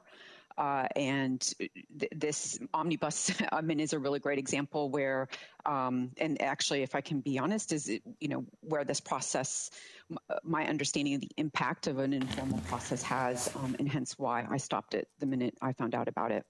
Right. There were quite a lot of conversations that Ms. Arnott would have with the Minister's office going forward as it relates to divestments and management of the TAFE infrastructure portfolio going forward. I am part of those conversations with the Minister's office going forward. Right, so you stopped the Arnott practice of sending these things direct to the Minister. The Minister's office didn't stop it? I'm not aware of what briefs or amends that had been communicated to Ms. Arnott prior. I do know that Ms. Arnott would have conversations with the Minister's office prior to my working with her. So unfortunately, So just to clarify your evidence, you're saying you had a conversation with Mr Forby about sending these up one by one in future, but you didn't, in the preamble to that conversation, say the catalyst for sending them up one by one was the fact that Gwendy Arnott had gone a bit rogue and had sent 19 to the Minister's office? It wasn't in the context of a draft brief being sent up, no. Could I ask about a separate issue to the Minister or Mr Forby? The Department of Education in school education is calling for volunteers to be classroom teachers. What have been the consequences of the forced vaccination workforce program that you've got in TAFE in terms of staff shortages? Well, first of all, we do not have a forced vaccination program. Don't? Okay, what is your policy? We have a policy at the moment. The arrangements around. Are you asking specifically about vaccinations? Have you got a different policy to the one applying to schools? We do. And what is that policy, please? On vaccinations? Yes. Is that at this point we don't require mandatory vaccinations for TAFE staff and teachers. Okay, and why is your policy different to schools? So the Minister just reminded me there are exceptions, a few ones, and they relate to staff who are involved in things such as early childhood, aged care, health care, where the schools and placements into healthcare, those sorts of areas that are governed by the public health order. And where that is the case, of course, our staff are compliant with that. But for the wider organisation in TAFE New South Wales, for teachers and staff at this point in time, we do not have a requirement for mandatory vaccination. So your regular TAFE campus, there's no checking of vaccination status. Is there any rapid antigen testing you're deploying? No?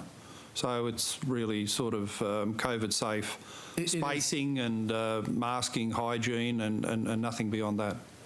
So we've got lots of protection and procedures in place to make TAFE New South Wales a safe place to work and study, and I'll be happy to outline the details. You've just mentioned some of them, mandatory mask wearing, for instance, abiding by the 1.5 metre rule where practically possible, those sorts of things that you would expect, and certainly is the case for TAFE New South Wales. Right. Could I ask Ms Harrison then, why for a 17-year-old at TAFE the teachers that don't have a double vaccination requirement, but for a 17-year-old in the school system they do?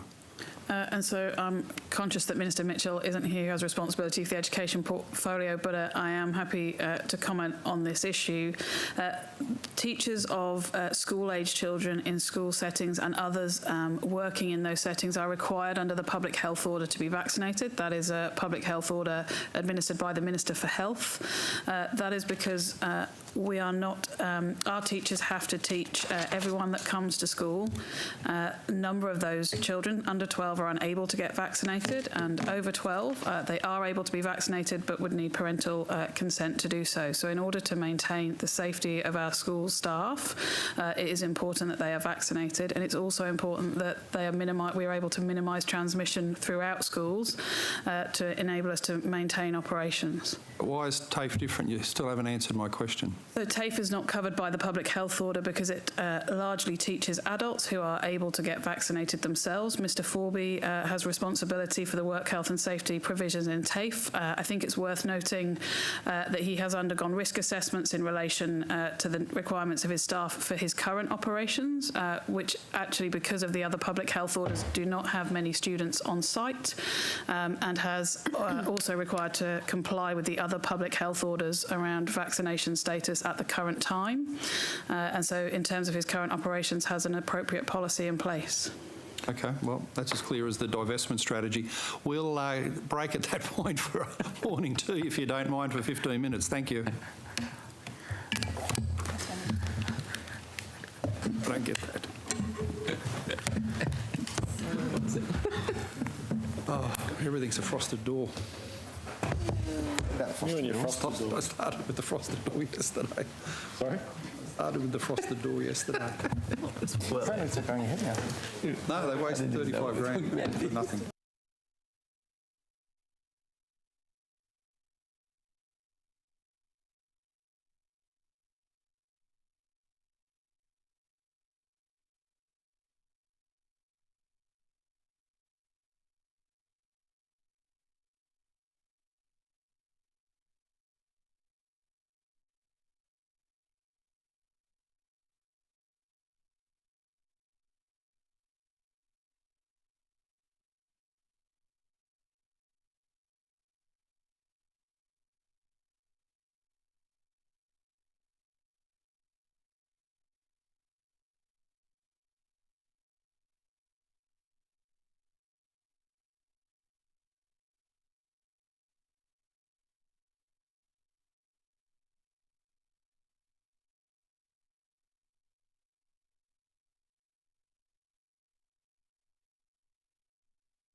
And so we might recommence on time.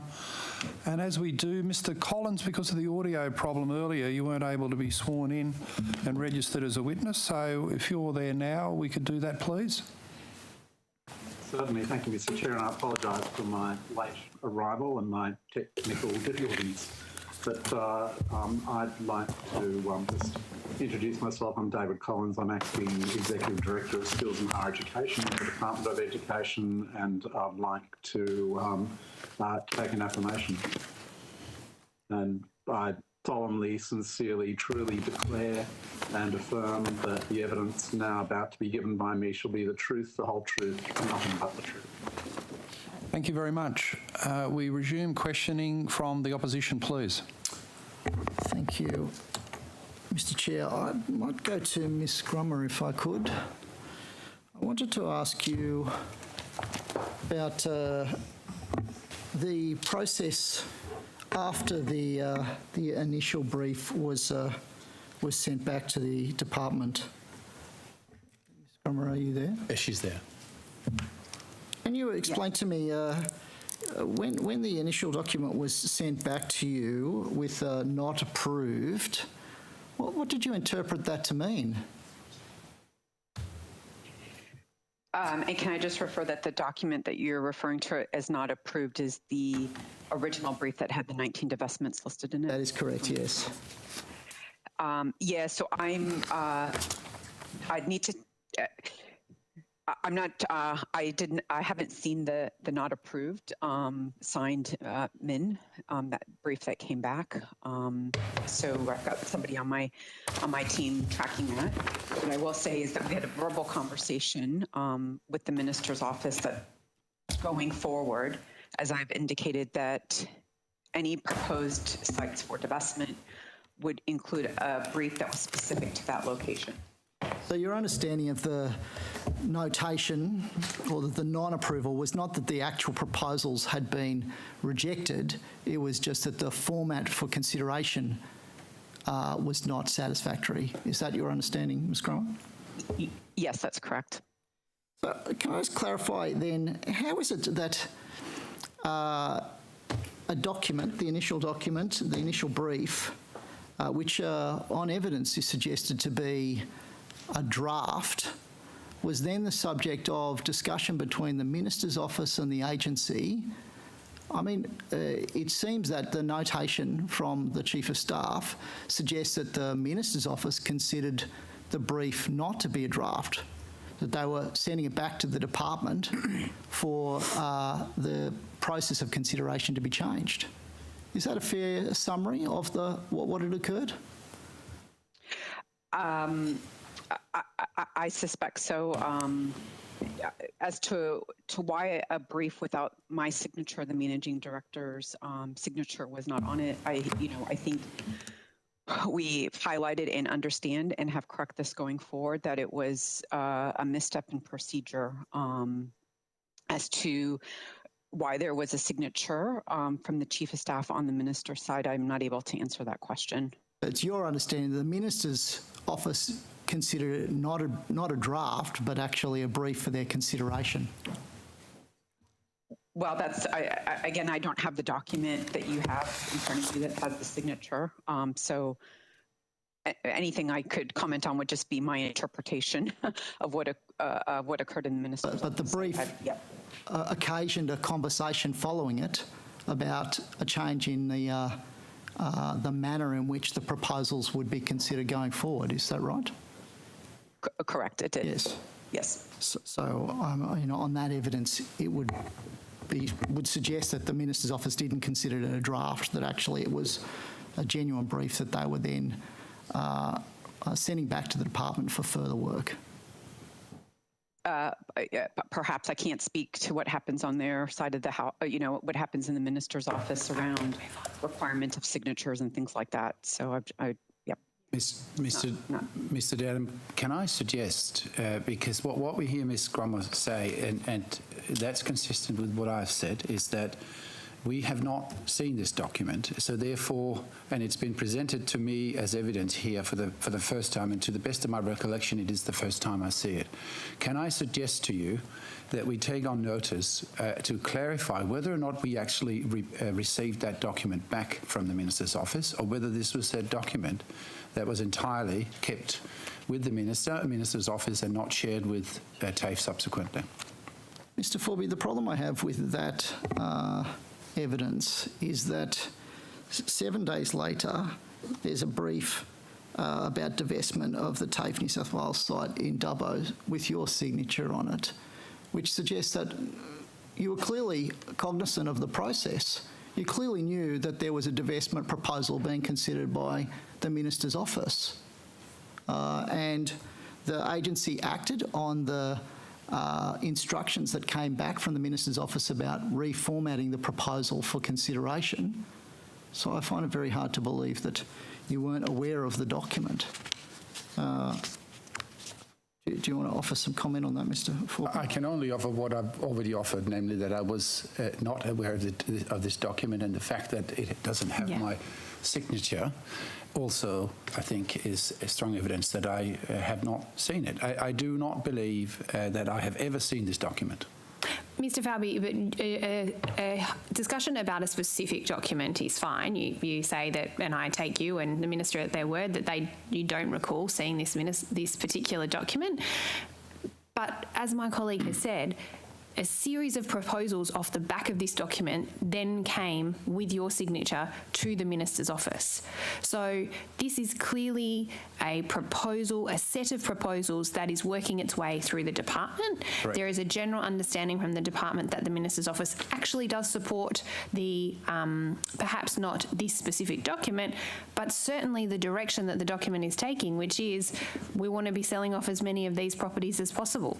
So we can have a semantic discussion, and you can come back to us with something on notice about whether you approved that specific document. But as my colleagues pointed out, within days... Is there a question? Within days... Is there a question? There is... If you have a point of order and you want to waste time, then call a point of order and waste time. Point of order. No, there's no point of order, but we do need to get to a question, please. There is no point. You accept that your department is working off this list and pursuing proposals for the sale of these campuses? I can confirm that we're working off specific sites that we have identified that are surplus to operational needs, and therefore we are seeking the Minister's approval, or otherwise, as the landholding Minister, it is the Minister's decision whether or not a site will be divested. And on this list... Okay, Mr. Falby, that's all we need. My colleague has a question. Okay. So can I just come back to this notion of not approved? When the Minister advises the agency that a proposal is not approved, that appears not to be the end of the matter. Is that correct? It certainly is the end of the matter as far as I'm concerned. So why is it that if the initial range of proposals were not approved, there was then a subsequent series of proposals that effectively put forward the same proposition in a different format? I've offered Mr. Adam to verify whether or not we ever got that document back with that not approved notation on it. I've also testified to you and to the committee that I do not recall ever having seen that. What I do recall, and what I certainly can confirm we do, is having specific conversations which end up in recommendations for divestments. As far as the list is concerned that you refer to, which, as again, I'd say I see for the first time today, most of those, as I testified to Mr. Shoebridge just before, most of them were actually not approved. And that means that when we get a decision back from the Minister as to not approved, that means that, as far as we're concerned, it's the end of it. That's just not the case, Mr. Falvey. That just is not the case. It is. There's a list of these proposals, and you're slowly working through the list, and that's basically what Ms. Grummer has told us, is that there's a secret list that appeared in this draft document, and the feedback from the Minister's office was, don't send it up in a whole list. Send us up as individual proposals, and we're happy to work our way through that list, of which a number have already been approved, and of which the natural inference is that you are then working through that list. It doesn't make sense what you're saying, Mr. Falvey. What's the question? Does it make sense? Do you actually stand by that statement? Question mark. Okay, that's a statement. Yeah, that it makes sense. That you are genuinely saying that the Minister provided you with feedback and you abandoned any future plans to pursue this list? What I am saying to you, Ms. Hussos, is that for every one of the recommendations we put to the Minister for his review and approval, we get an answer back. Sometimes it's a yes, sometimes it's a no. There could also be cases where a matter will be a no, and we will revisit this in due course. We'll put it up again in a year or two's time where circumstances might have changed. Could be the case. For these particular locations that I've talked about here, we got an answer on the ones that we send up. Every one of the ones we send up, we got an answer to. What was the answer on Chullora? It was a no. It was a no. So there's been no further consideration, no further proposals advanced from TAFE to the Minister's office in relation to Chullora? Not that I'm aware of, no. Minister, so you'll rule out selling the Chullora site? No. So it is still under consideration? Absolutely. It's been a site that hasn't been used for many years. We've invested significantly in Western Sydney in upgrading many facilities, including in the adjacent electorate of Granville, which I know is a Labor electorate, in terms of their TAFE at Granville. Can I say that it doesn't serve its purpose as an educational facilities. The facilities, as I understand it, when it was closed before my time, were outdated, antiquated, weren't fit for delivery in terms of the courses we delivered. The area of Chullora itself wasn't seen, the catchment area wasn't seen as the right area, so we invested in other areas of Western Sydney. Very proud of that investment. Can I say that there's no point? We're not banking on land. We're not developers. What we are is trying to use our resources. We take the divestment very seriously in terms of that's why. TAFE, I encourage TAFE to look at our asset portfolio and our mix of asset portfolios so we can optimise that mix to best serve the students right across the state. Minister, it sounds like you're convinced that Chullora should be sold. Why didn't you approve it? One of the reasons why, just from memory, I was, in the last 2 years, since I've become Minister, the property prices went down, so that'd be bad to have a fire sale. We want to revenue maximise for the site so we can invest. You say property prices went down in the last 2 years? Commercial property in that area went down in the last 2 years. They've only rebounded in the last 6 months. Sorry, Minister, can I just ask you, so on the 11th of March in 2020, you appeared before us in estimates and you said that you had no plan for divestments. No plan at that point. There is no plan. There's no plan. Okay, and then plan for divestments. And then literally days later, you receive a briefing, and I can provide you with a copy of that, which has a plan for divesting. For divesting. It is entitled Proposed 2020-2021 Divestment Program. Can I get that document? Sorry. I'm just getting some copies of that provided now. I just can't remember seeing that. Keep going, but... We should get a stamp with that, Minister. You can just hold it up. Well, I'm just saying, Minister, there is... Point of order. Now, I withdraw it. That within days of you appearing before this estimates previously and you saying that there is no plan for divestments, you receive a briefing note approved by the Secretary at the time with a plan for divestments. How can we take you at your word of what you're saying even today? Because I'm under sworn oath to provide testimony, that's why. Minister, can I take you back to your answer on Chullora? So it is your intention to sell Chullora when the market improves? We'll consider those. As I said, we take every divestment decision very seriously. Can I say that if conditions are right, we don't see a future purpose for it, which I'll wait for the briefing to come up in the proposal. I'm saying I'm not going to rule anything out, and I'll continue to work in the best interests of TAFE.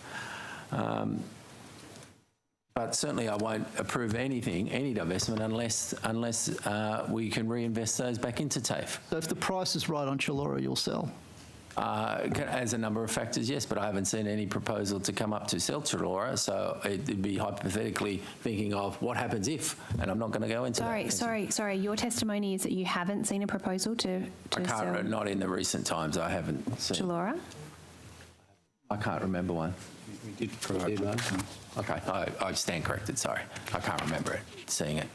What about Lidcombe? What's the status of Lidcombe? I haven't seen any proposal with Lidcombe. A proposal? Is it a similar issue where the value of the land is a key consideration as to whether you would dispose of that? The key consideration, just off the top of my head, and I haven't seen the proposal, that is an operating centre that currently teaches students. Is TAFE deliberately running down the enrolments at Lidcombe to facilitate possible disposal, Mr Forby? Well, certainly not. You're not transferring enrolments to other sites, decanting students? No, that's not your intention? Absolutely not. So are enrolments increasing at Lidcombe? I do not have specific enrolment numbers for Lidcombe, but I can absolutely tell you, Mr Dadham, that we have no such intention to run down enrolment numbers. We have every intention to increase enrolment numbers, and we go to work every day to try and make that happen at all the locations, including Lidcombe. Okay, we might come back to Lidcombe, I think, in a moment. I've got a copy of the document now for you, Minister. I've only got one copy, unfortunately, but we'll get some more. What about the rest of us? I can't remember seeing it, that's all. You're left out.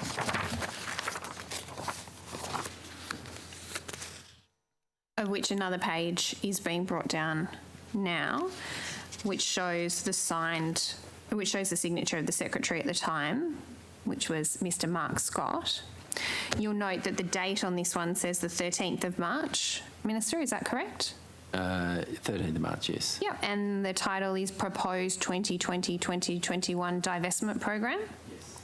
And the topic is approval to commence divestment process for 7 TAFE New South Wales sites.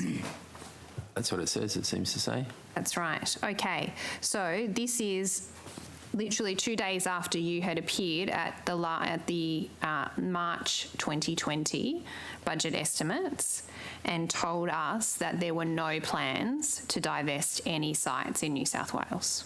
Obviously that was my testimony. I stand by that testimony. So the analysis says that TAFE has completed a review of 137 of its sites across New South Wales and recommends 7 sites for divestment in 2020-2021. Right, if it says it in the document. You said that there were no plans to divest sites 2 days earlier at budget estimates, Minister. I think if you look at the testimony, it will reflect that I said there were no approved plans. I wasn't aware of those any approved plans for the divestment of those sites. Until they're signed off, they're not approved plans. No, we asked you whether there was any plans, and you said there were no plans. Is your testimony actually today that this magically appeared within the department, 2 days after you told budget estimates that there were no plans to divest, that there is a review that's underway that is recommending 7 sites? You cannot actually be saying that within 2 days this briefing document was prepared and came from nothing. Can I say I still stand by my testimony? I had no knowledge in terms of any plans to these sites. I've asked TAFE to continuously look at their asset portfolio and manage those assets appropriately. But, Minister, this briefing note even goes on to say, on the 11th of March, the Minister and the Secretary advised the budget estimates hearing that there are no approved divestments, but there's still attached to it a list of 7 sites, including Scone, that is currently being audited and investigated and looking to be sold off. Will you accept I stand by my testimony. There were no approved plans to divest sites. And when I gave that testimony, I think I've said that how many times? So this is a technicality that you're No, this is the document generated not by my ministerial office. I gave testimony from my ministerial office. So this is a document that has been, sorry, I should actually provide you with a copy of this, which actually says, sorry, how much time do I have left? 1 minute. Okay. I'll provide you with a copy of this, which shows that it's actually been signed by Mr. Falby just days after he appeared before estimates and told us that there were no plans. So clearly, Mr. Falby, were you working on this plan before you came to estimates in March 2020? Would I be given an opportunity to see the document so I know what we're talking about?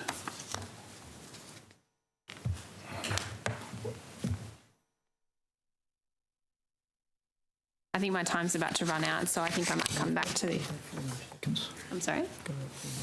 We get a copy of the signed one, so I mean, 30 seconds. Otherwise, we'll keep I'm happy running to see around the this 30 rat. seconds and pick it up later on so that we can allow Mr. Falby to look at it. Oh, thanks, Chair.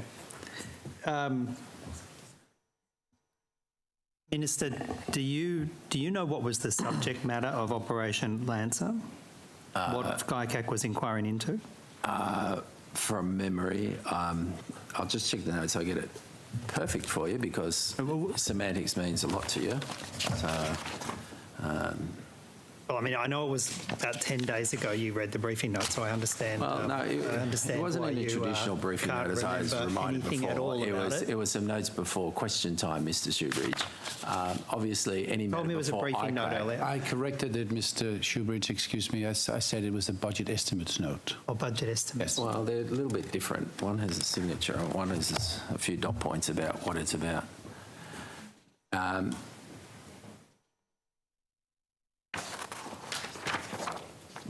I think so 2 employees received payments from a software company contracted to TAFE New South Wales as a reward for exercising their public functions to favour to the business interests of a company. The ICAC has knowledge of significant TAFE organisational improvements implemented as part of the One TAFE modernisation reforms that bolster its defences and prevention mechanisms against corruption. The corrupt conduct found by ICAC was between August 2014 and June 2017 by this company, a company contracted to TAFE New South Wales, initially through its Western Sydney Institute, to provide software system development and support, paid approximately $200,000 each to the bank accounts in the names of the wives of 2 employees. Earlier in 2012 and 13, 3 persons perpetrated recruitment fraud by not disclosing their personal relationships by falsifying information relied upon in the recruitment process.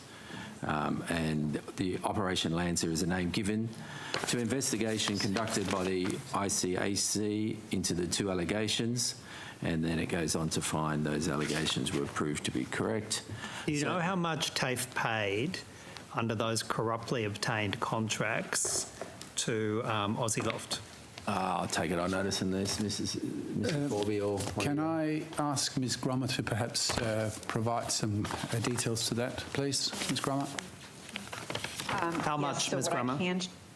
Yes, so what I can share is since 2014, we've spent $6.8 million with Oscillosoft. What I'm unable to share is how much of that is for our use for the software versus implementation services. But the total aggregate amount is $6.8 million. All right. ICAC was, according to ICAC, they were looking at $3.4 million in contract payments to 9 of the 10 TAFE New South Wales institutes.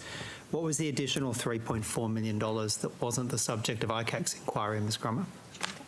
Yeah, so if I may just take that on notice, because I think we're going to have to go through each invoice payment one by one to categorize that. And I'm not familiar with what was submitted to ICAC. I just can report when we look at the vendor Oscillosoft in our system, we paid $6 million during that time. Minister, you now know, don't you, that the better part of $450,000 was made in corrupt payments to TAFE employees up to as recently as December 2018. to obtain those contracts? You now know that, do you? In the briefing note, and to my recollection, it said 200,000 each to each of the wives. Well, it was more than $220,000 to each of them. Were you aware that the payments were being made as recently as December 2018?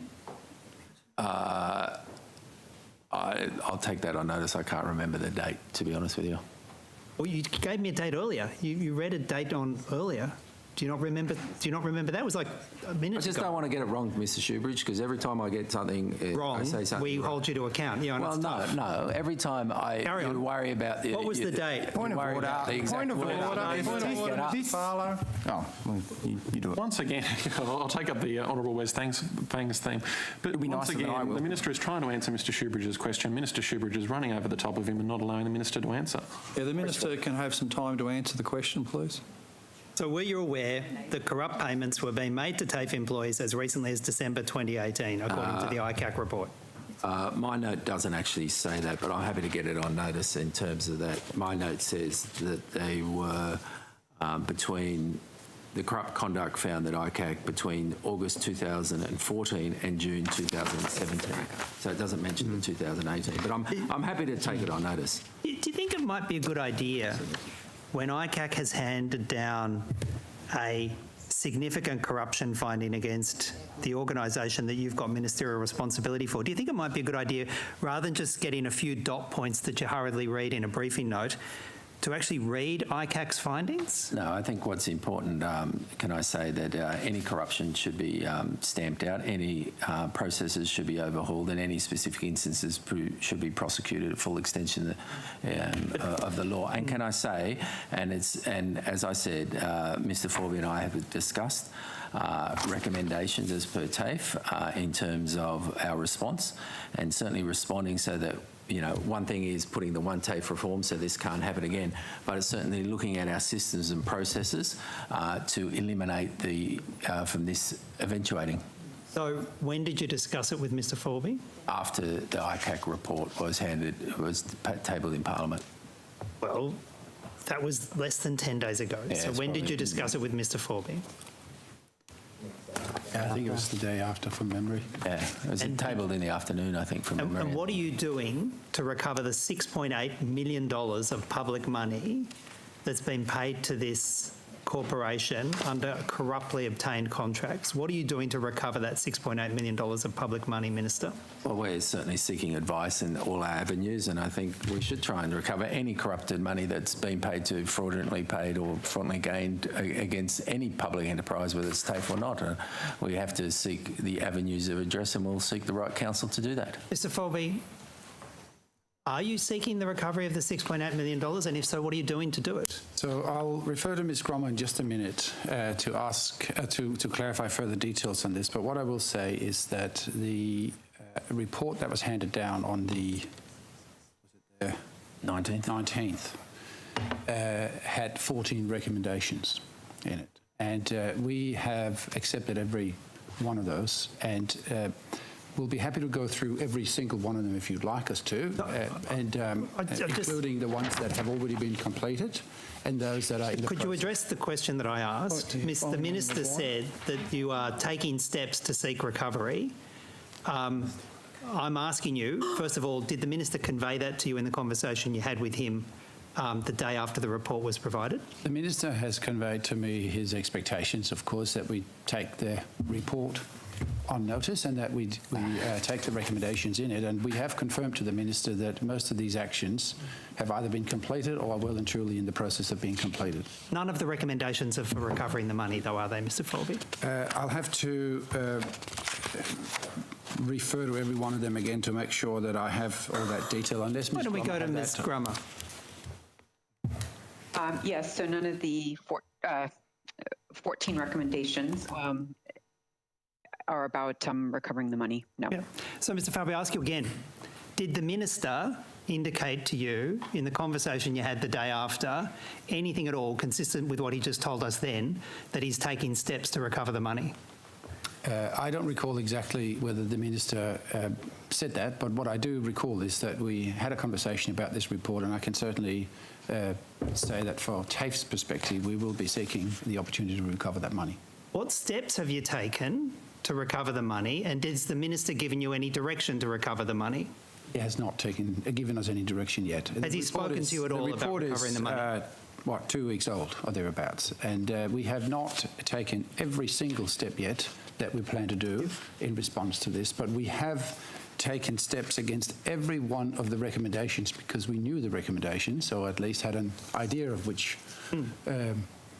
nature they would have, and therefore I can confirm that we've taken action against every one of them. Minister, do you want to revisit your evidence that TAFE is taking every step to recover the money, given what you've heard now? Do you want to revisit that evidence? Can I say to you, I'm still committed to saying that we had a discussion about and asked for a report about what was happening after that, and that was the next day from recollection about what we're doing, and I was waiting on a report from Stephen to do that. Minister, you're doing nothing about recovering the money, and the first time it's come into your brain is when I put it to you in this budget estimates. Isn't that true? No. Well, show me anything you've done. Tell me anyone you've spoken to about recovering the money until we had this discussion in budget estimates. We have to go anything through the process. At all. We have to go through the process. I'm more than happy to go through the process. The Minister should be allowed to answer. Yes, thank you. It was 11 days ago it was handed down, the day after the report was handed down, that we started to ask Mr Forby and TAFE to have a look at the implications and what exactly we're doing after it. That report hasn't been submitted back to me. Minister, the truth is this, isn't it? $6.8 million was corruptly obtained under these contracts, and you were doing nothing at all to recover it until I put it to you in budget estimates today. You were just letting it slide. That's the truth, isn't it? No. Sure. Thanks, Mr Shoebridge. Could I ask, Minister, what's the plan in detail for the return of the international university students? Can I say that, can I comment based upon me being the Skills and Tertiary Education Minister, but the carriage of that legislation or the plan is actually with the Treasurer and the Minister for Western Sydney and Investment, but initially we had many plans which were never approved and submitted because that was back from June last year. There were many hiccups like the closing down the northern beaches, which further delayed us, the negotiations between federal and state. But the latest one, as I understand, the international students are having a pilot version where there's a consortium of universities through the Vice Chancellor's Committee are getting together, doing a pilot version of bringing 250 students back every fortnight, quarantining those in university accommodation and seeing, as long as they're double vaxxed with TGA-approved vaccinations, as a prelude for the future. As Minister for Tertiary Education, are you involved in this decision-making, or are you just hearing that second-hand? No, we actually attend regular meetings and communicate regularly with the then Treasurer, now Premier, also with the Minister for Western Sydney, Stuart Ayres. And these returning students will all be double-dose vaccinated? I understand that is a requirement, TGA-approved double. Right. And what's the mechanism for checking their vaccination status is accurate and legitimate by our standards, given the fact that they're coming from overseas? I'd have to refer that to the relevant, Stuart Ayres, the Minister, who's responsible for that, or the... Why is he responsible for... He's Western Sydney, what... He's also responsible for investment and the quarantine system that we're allowing students to return. Wouldn't you be more responsible as tertiary education? Well, certainly I don't control the quarantine, I don't control the visas. I do everything I possibly can to return our international students because they're such a significant component of our economy and our education, tertiary education system. Right. Is there a particular concern with students coming from China, given the deterioration in Australia's diplomatic relations with China? And will there be a special effort to ensure that their vaccination status is actually accurate? I think it is fair to say that that we want to bring back as many students as we can. China, as you know, is a main market for us. I think the current political difficulties at the federal level has not made that particularly easy. The reality is there's 50 or 60,000 students are overseas that will bring back those ones that we see. I think the current plan is to have Singapore as a hub. Bring a plane load that's 250 students over every fortnight. I think by the demand from places like Singapore and other countries around there, that it'll easily exceed that. those quotas. But there is, the tensions have not helped our international reputation. Right, and given that Australian citizens now are having to prove and show their vaccination status to get into pubs, cafes, restaurants and the like, can you give the people of New South Wales a guarantee that those coming from China will have a valid, credible, accurate vaccination status? I'm sure we will do everything possible to make sure that we validate their vaccination status. Recently, Can I just say, Mr. Latham, as well, I should indicate that only you asked about whose responsibility. Study New South Wales actually doesn't sit in my portfolio. What doesn't sit? Study New South Wales. It actually fits in the Deputy Premier's, well, the then Deputy Premier's John Barilaro's portfolio. So Study New South Wales is the... It's called Study New South Wales? Study New South Wales. Yeah, right. Where is it now? With Minister Ayres. It's gone over from Barilaro to Ayres. Investment New South, as part of Investment New South Wales, Study New South Wales has formed part of that new entity. Okay, thank you. Recently, the new Premier outlined a dramatic shortage of workforce in hospitality and agriculture, and I suppose the logical extension of that is that a lot of those workers will come from overseas in the future. Isn't this just a dreadful indictment on the failure of this government, Minister, to get young people in particular work ready to take up basic jobs in hospitality and agriculture? Can I say that the over-reliance on foreign workers has been clearly shown, as you indicate, in the last 18 months, and that we as a government have been doing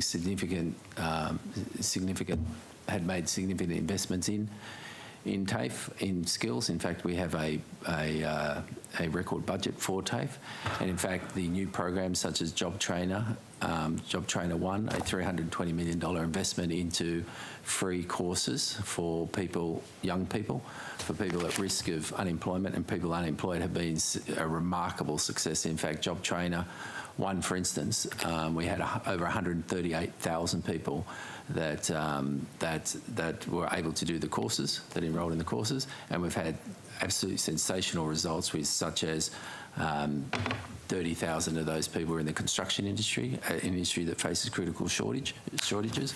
27,000 people gained a job out of that program. So it was great to announce a week or so ago another $100 million to provide over 100,000 free courses for people. And I think hospitality formed part of that cohort of people that we want to target. Minister, if after 10 years of government your results are so sensational, why is the Premier saying we've got a dramatic labour force shortage of young people work ready to go into hospitality and agriculture? Isn't this just a dreadful embarrassment for the state and an indictment on the failure of the TAFE and training system? No, I think if you actually have a look at it, it's more of a societal issue in terms of developed countries, as I understand, talking to many of my colleagues. Developed countries like Australia, there's been this push for people to actually go to university, and no one here will disagree that the universities have done a wonderful job at creating a world's best sector. We're amongst the top 4 countries in terms of higher education. They've done a wonderful job, but unfortunately, over the time, we've pushed everybody into this academic pathway, that the skills pathway has been, seen as a second best or second option. And I think we have to do everything we possibly can to inform our young people that they can actually gain a great job and a rewarding career, and as well as people who want to switch courses. You may have been in the airline industry affected, but can we transition you with your skills into a different industry? So I think it's a problem that society faces. I think we have to do a lot more work in it, to be quite frank with you. I think things like we talked last time we were together about our education pathways project. We did 24 schools. This year we've just announced we're going to do 139 high schools, open it up to 139 high schools, and that's to increase the number of things like school-based apprentices. TAFE TAFE has done a wonderful job at launching vet courses that you can do, pay by Gonski money. You'll be very happy to know, Mr. Latham, first estimates you asked me to investigate that. 20 online courses that are available to every year 10 student right across the state in the public system, that they can actually get their HSC, get an ATAR, but also subject to the right work experience or qualification, they can actually get a Cert 3, Cert 4, so they can leave school with a certificate in things like property management, health, IT, construction. So we're trying to give young people that option at the right time to make informed choices about what's best for their future. Minister, at budget paper number 2, page 211, your training remit has 3 key performance insights. Are you satisfied or dissatisfied with the outcomes that have been charted here in the training sector? I've only got budget paper 4, so Well, at budget paper number 2, your 3 indicators all go backwards in the period since 2016 for the proportion of New South Wales government-funded vet graduates who are employed after training, proportion of young people in New South Wales who are in education, training and employment, and the proportion of New South Wales employers satisfied with vet training meeting their skill needs. In each of those 3 domains, the performance dips after 2016. And while I'm not saying that all the performance indicators in this document are perfect, you are the only area of government where in all 3 areas being measured you've gone backwards. How do you explain that? It is obviously an area of concern in terms of what you've just stated in that page. Can I say to you that that's why we've introduced new measures, new alliances in terms of working closer with education. I think the changes of government from 2019 to bring skills together with the Department of Education is particularly important. I think the separation of skills from education was probably done in the best of intentions, but didn't work. Now that we work very closely with the Department of Education, that we can give students those opportunities which they've had before. The record investment in skills training demonstrates our commitment to actually driving skills. Our change in things like Job Trainer and things like Educational Pathways Project, working with schools, hand in hand with schools, looking at the opportunities that for TAFE have actually delivering, I think will produce good results. But I think it is a very long-term process that we need to change the way society thinks of skills training and the jobs and careers that you get once you finish. And for me, it starts at school level. Thanks, Minister. Opposition? Thanks very much. Minister, I have got a copy of that document for you now. And just to be clear, if you turn to page 5, so I'll just recap. So it's entitled Proposed 2020-2021 Divestment Program, and it's dated March the 13th, 2020. So you appeared at estimates on the 11th of March. So 2 days later, this was produced or is dated. It's been produced by the same Ms. Arnott or Ms. Arnaud, who has produced the later document that you seem to think that she was freelancing on. It says that on the page 5, it says that she has approved this document. It also says that it's been endorsed by the Chief Financial Officer, and it's also been endorsed by the Managing Director, Mr. Falby. Is that your signature, Mr. Falby? It is, Ms. Hussos. Okay. So this document has been approved through TAFE New South Wales. We can assert that? Yes. Okay. You'll notice that it actually contains a number of the same phrases, a number of the same passages that we see in the later document dated the 4th of September. It says at the outset that TAFE New South Wales considers the sites as surplus to requirements. TAFE New South Wales has completed a review and it is seeking approval for the divestment of 7 sites. You accept that, Minister? That's in the analysis on the first page. Yes. Okay. So we then move to, so you accept that this is a formal recommendation that came to your office from TAFE New South Wales? Yes. about a plan to divest sites, 7 sites across New South Wales. Is that correct? Well, that's what it says, doesn't it? That came only days after Mr. Scott said there are no approved divestments for TAFE. Well, looking at this, it hasn't been approved by me, so therefore there's no signature on the bottom, so it hasn't been approved. So you endorse those tricky words to get around the fact that your department is clearly working on divestment. Fang, you're objecting to the use of tricky? Yes, Chair.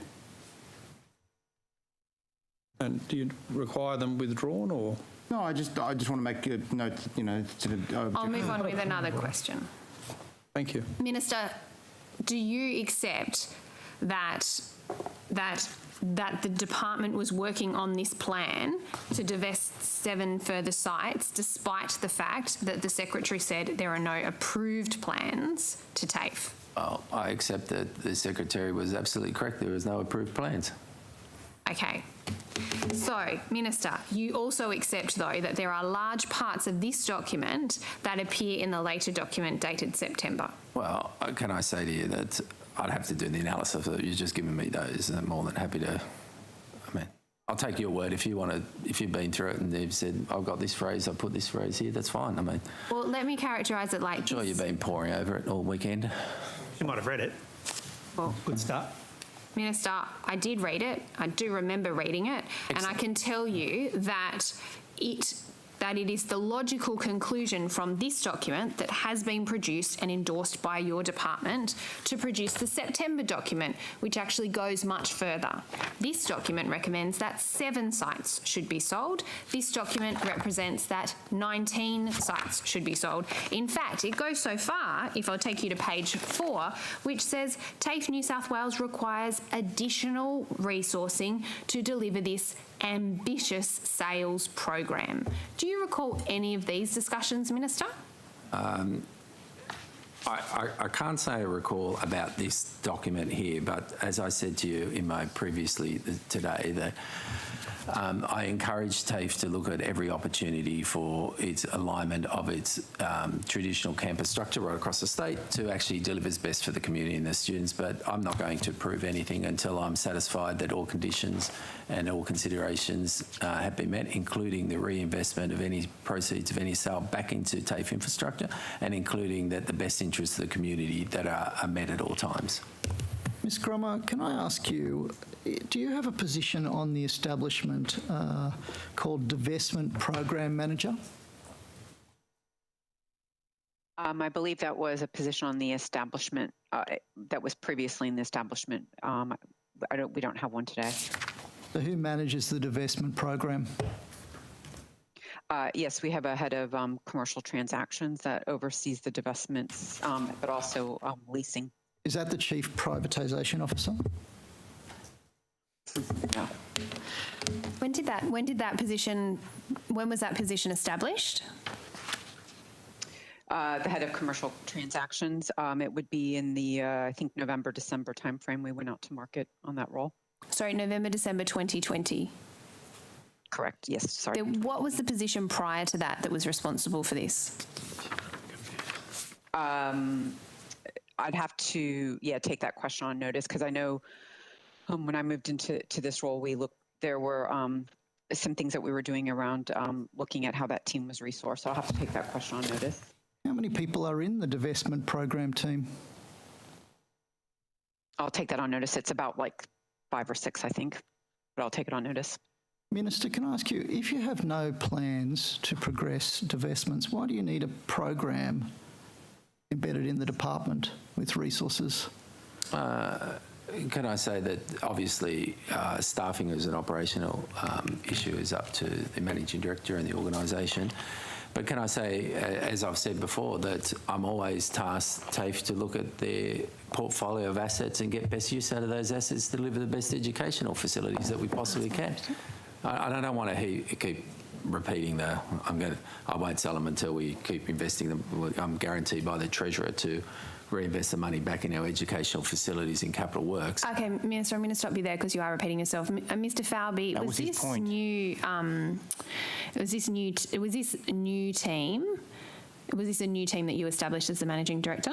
It's part of Ms Gromer's organisation, and she's already testified to the date of when that was established. So on that basis, I would say yes, because it happened while I was part of the organisation. Okay, so this is a new team that's been established since you took over your role. Can I ask Ms Gromer to clarify so that we make sure we provide the right evidence here? So this, what I'm going to kind of call this commercial transaction team, has been in existence for a while. The team is not just about divestments. If I can share our leasing portfolio, we have 202 revenue agreements for leasing. You know, this runs everything from people using our spaces to people operating our canteens, et cetera. So the majority of the work of the people on that team is actually related to the overseeing and managing the leasing revenue and those 200 plus agreements that we have in place. Ms Gromer, how many people were in the... So did you commence your role in September, or, sorry, you were on leave in September? When did you commence your role? I was acting in the role between July and the end of October, and I was formally appointed to the role at the end of October. Okay, and sorry, can you say that to me again? In July, you started acting? July 2020, and formally appointed in October 2020. And how many people were in that particular commercial transactions team in July when you started acting in the role? I'll have to take that question on notice. I don't know that off the top of my head, but the size of my team is 450 people. Okay. And overall. But you have recruited new people to that team, is that correct? You said in September? Just not in September, in November, December, as I shared, we went out to market for the head of the commercial, we've called it the commercial transaction team, that yes, oversees our divestment portfolio, but also oversees the 200 plus leasing agreements that we have in place. Okay, that's really helpful. Thanks, Ms Gromer. Back to you. Can I just correct myself, Ms Houssos? I believe I said to you that we established this as a new team. We've had teams in place in the organisation for many years undertaking those commercial transactions that Ms Gromer's talking about. So it wasn't actually a newly established role or function. But there was a new role in overseeing the team, is that correct? Because that role that Ms Gromer talked about, yes. Yeah. But I just a new role overseeing it. No, that's fine. Thanks very much, Mr Falvey. I understand our time's running out. Mr Falvey, what's the current FTE for TAFE in terms of staff? It is, let me just dig out those numbers.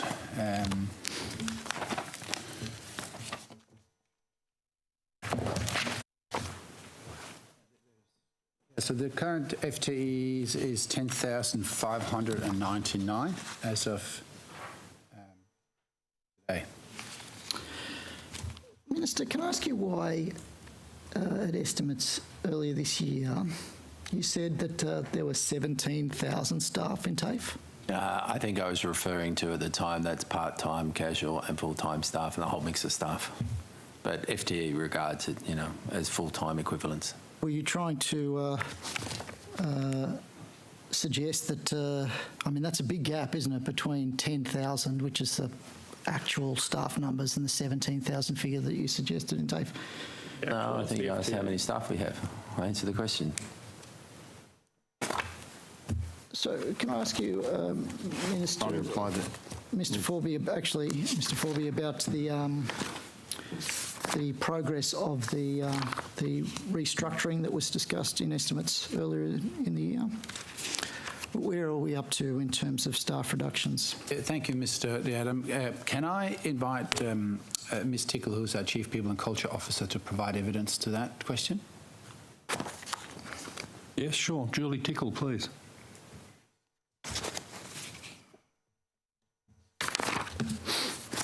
Ms Tickle, are you there? We might move on until Ms Tickle's available. Can I ask about the organisational health survey that was done in 2019? It had some pretty poor results, which you acknowledge, Minister. What steps have you taken to improve morale in the organisation? Can I say I agree that 2019, and I think our testimony in that still remains the same, that we have to do a lot better than the previous results. Can I say that organisational change is very difficult on a large scale? We're bringing 10 institutions into one. Can I say we've made some significant changes? I'll let Mr. Forby or his talk about the programs that we've implemented while he's been managing director in terms of looking at how we can improve the actual operation of the thing in terms of the reforms can I ask, make it more efficient. Has there been a further organisational health survey since that one's done? I do believe there has been one. Is the results of that able to be provided to the committee? So thank you, Mr. Adam. I would really appreciate if we could see if we can get Ms. Tickle to offer details, because she has much more detail into this that I have here at hand, and would like to answer these questions to their full extent. Yeah, I'm happy for you to take them on notice, given the difficulties of getting this.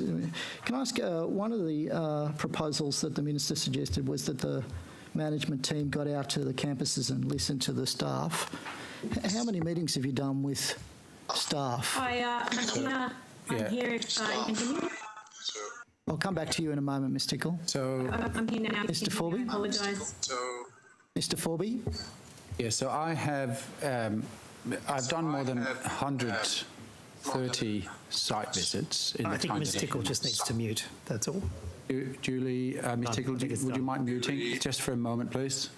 Thank you. I can certainly confirm, Mr. Adam, that one of the findings and one of the decisions that we made on the back of the work health survey was to invest a lot of time at the front line. And that goes for me as in my role, but it also goes for the rest of the executive team. So one of the many actions that we took, and Ms. Tickle can testify to this in greater detail, was for all of us to spend time going out to campuses, work with and talk to the organisation, both teachers and non-teachers. And for my part, in the, Mr. Dedham, are you?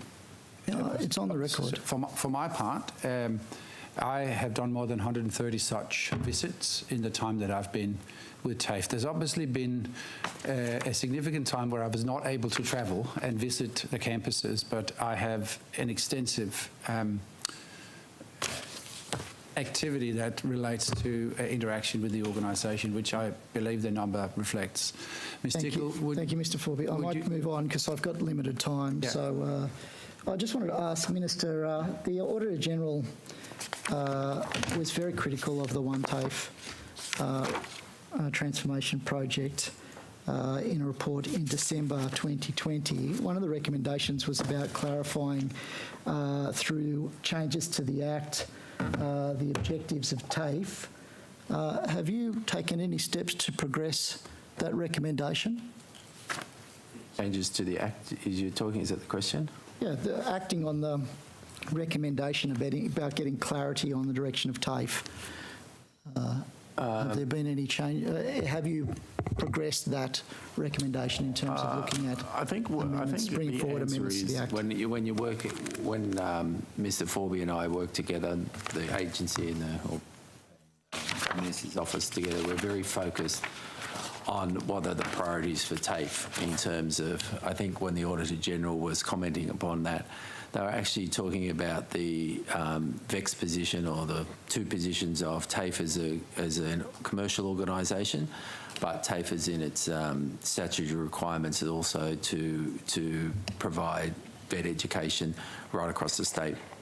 So there's a conflict there, isn't there, between the commercial and the social objectives? There's a natural tension between how much we actually recover from the students, how much the government puts in. What are you doing? How much we cover. Well, we're working very closely on providing as much money as we can. I mean, I think Job Trainer 1 has to be a great example of providing extra resources for TAFE to deliver on the fee-free courses. The Auditor General's recommended legislative change to clarify the purpose of TAFE.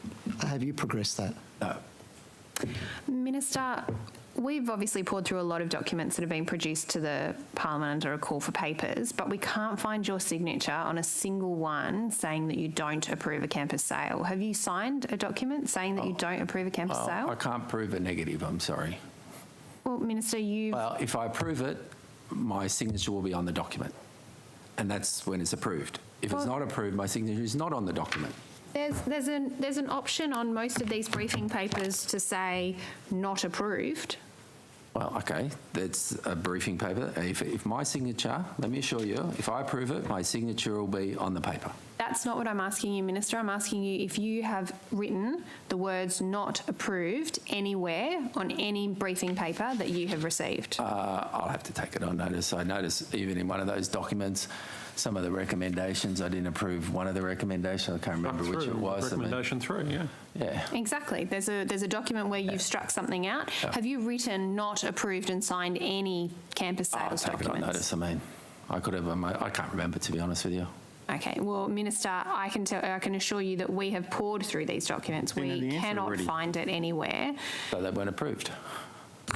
So you have not signed a single document saying that you have not approved Well, it. I take your we do find it several times from your. We take it from your Chief of Staff that they've written not approved, but then really what that's meant is that it goes back to the department and gets reworked and comes back to you in a different format.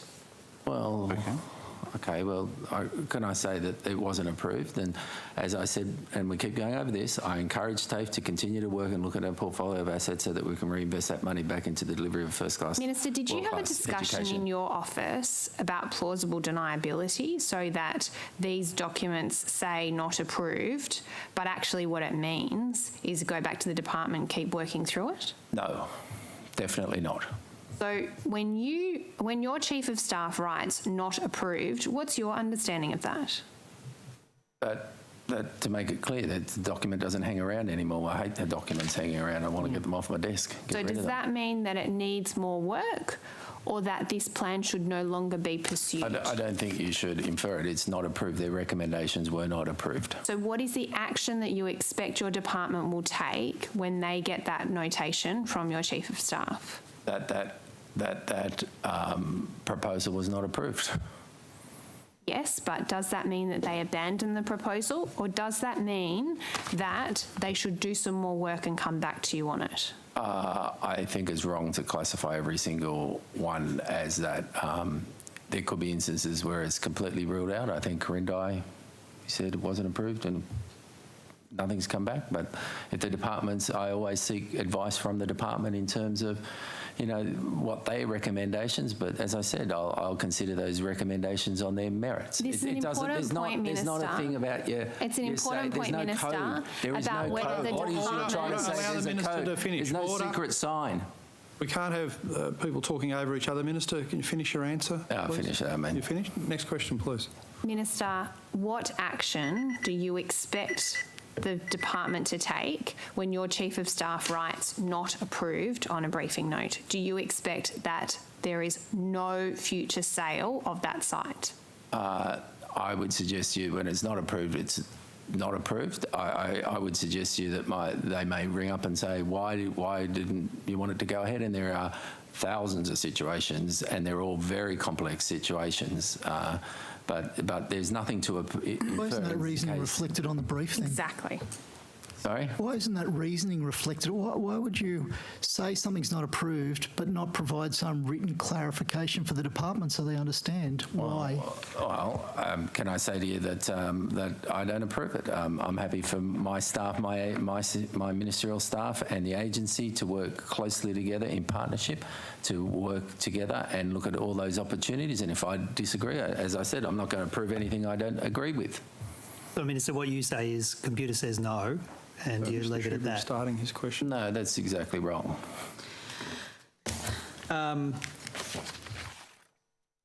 Minister, do you know what the budget for the student management system is? The budget keeps changing as we increase the scope. I'm happy to, unless you have those or one of your staff has the exact budget on scope for the SMS. But the scope has changed significantly since we first started this project. Well, the original budget correct me if I'm wrong, was just under $90 million with Red Rock. Then you terminated that contract with Red Rock, correct? Yes, that's correct. How much did you pay Red Rock for the termination of that contract? I'm happy for David Backley to answer that, to get the right number, or take it on notice.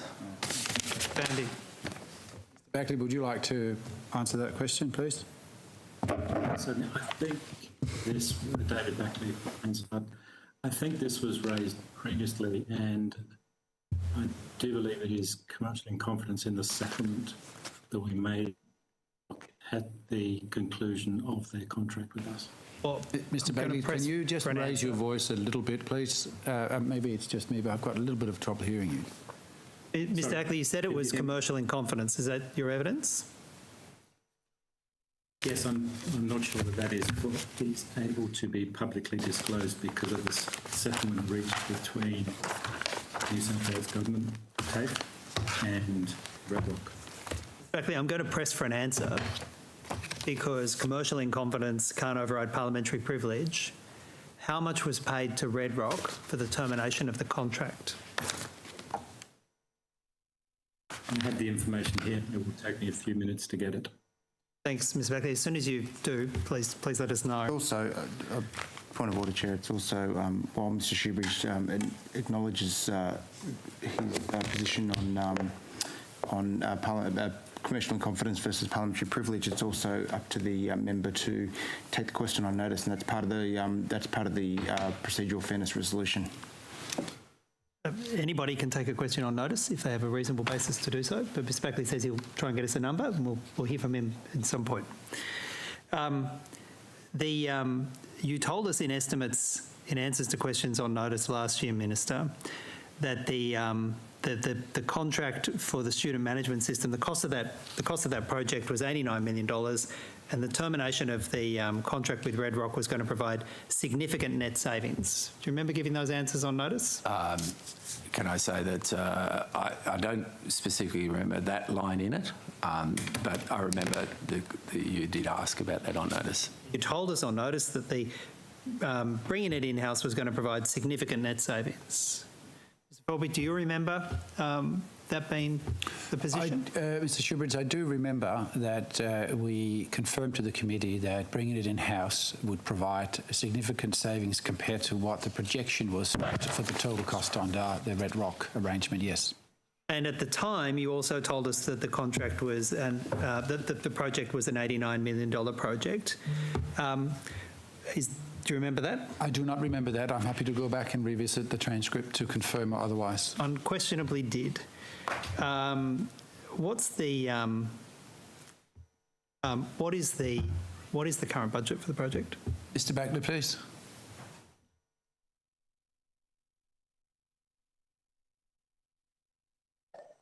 Sorry, Mr. Foley, I was struggling to undo my mute button. David Backley.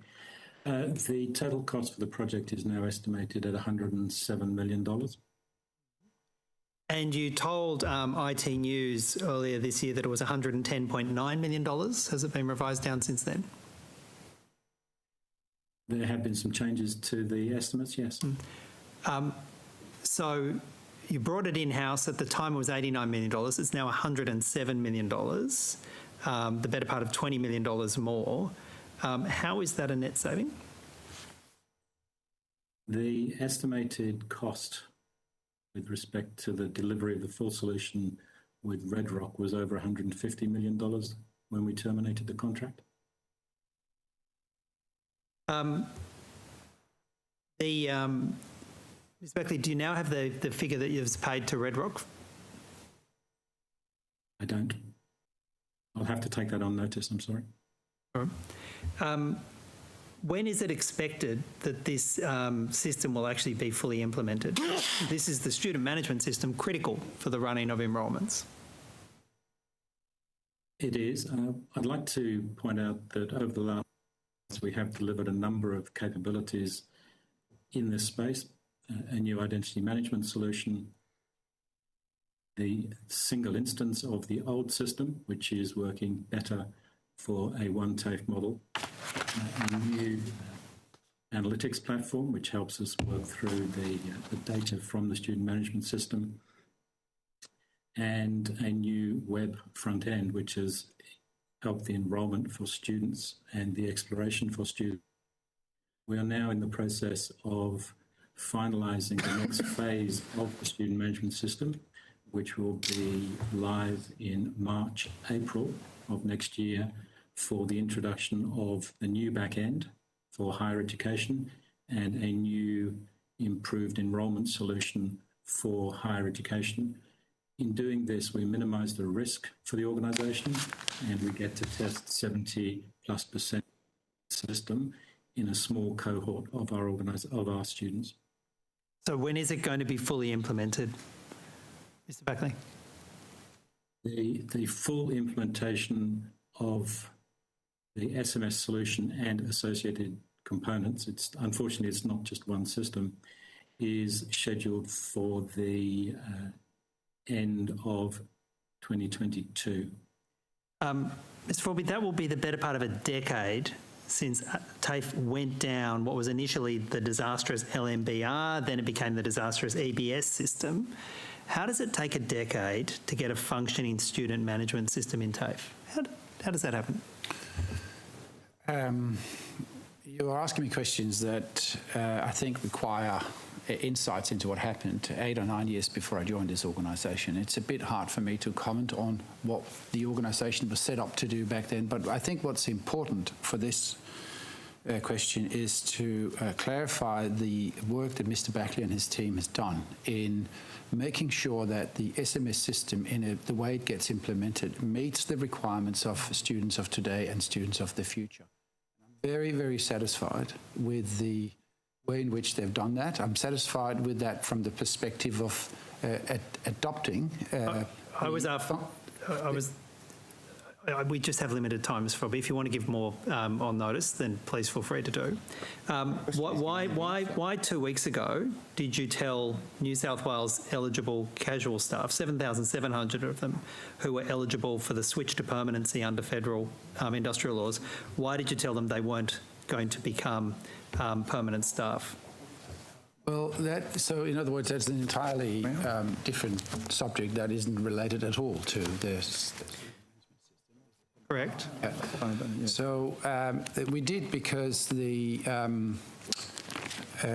decisions of the Fair Work, so there was an amendment to the Fair Work Act which allowed employers to use reasonable grounds to not grant conversion of casual workforce into permanent workforce. I'd like to make the point also here for you, Mr. Shoebridge, that in the past 2 years we've converted 1,400 people from casual employment into permanent employment. It didn't take a amendment of the Fair Work Act for us to do so. We did, however, in the findings of the Fair Work and the changes that were imposed, look at reasonable business grounds and concluded that there were such reasonable business grounds to not do so. And I'm very sure that Ms Tickle would like to provide further details as to why that is the case. Could you, first of all, before we go to Ms Tickle, could you provide us with the correspondence you sent to staff advising that not one of the 7,700 eligible employees would be converted to permanent? We'll be glad to provide that notice, yes. And is it true that you didn't find a reasonable basis to convert even a single one of 7,700 casual staff to permanent employment? Not a single one got approved under the federal IR process, is that right? So what I've just said is that we've converted around 1,400 in the past 2 years. Yeah, we will continue to convert people. Yeah. But is it true that not a single one got converted under the federal process, the new federal conversion process? Not one. Can I check with Ms Tickle whether you can confirm that with the case, Ms Tickle? Certainly. Julie Tickle for Hansard.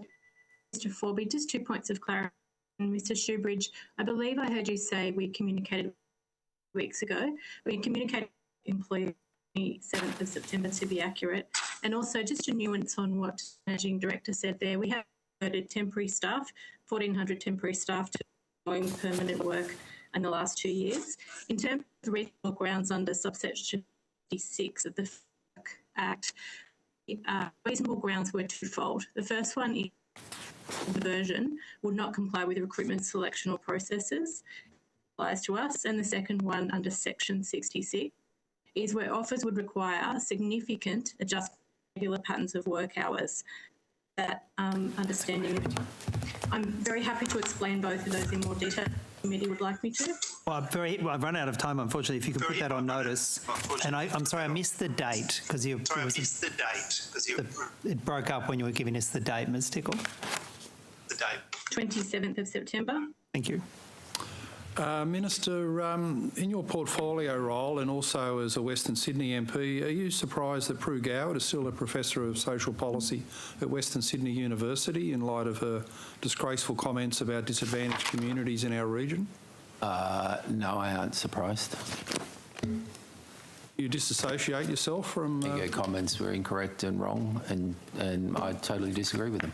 I think the university should take some action. How can they maintain her as a Professor of Social Policy when clearly she's disparaged disadvantaged communities and has no idea on how to help them? Yeah, as you know, that universities are autonomous institutions able to govern their own selves. My experience of universities as a plethora of viewpoints of the world, this is one that I do not agree with and I do not support and I oppose totally. And I say that the role of vet education and especially TAFE in the future development of a skills work is unparalleled. You know, the opportunity for young people and not so young people to gain a great job and a great career through vet is now more important than ever. And we talked about, you know, critical skill shortage. So I totally oppose Ms. Goward's views.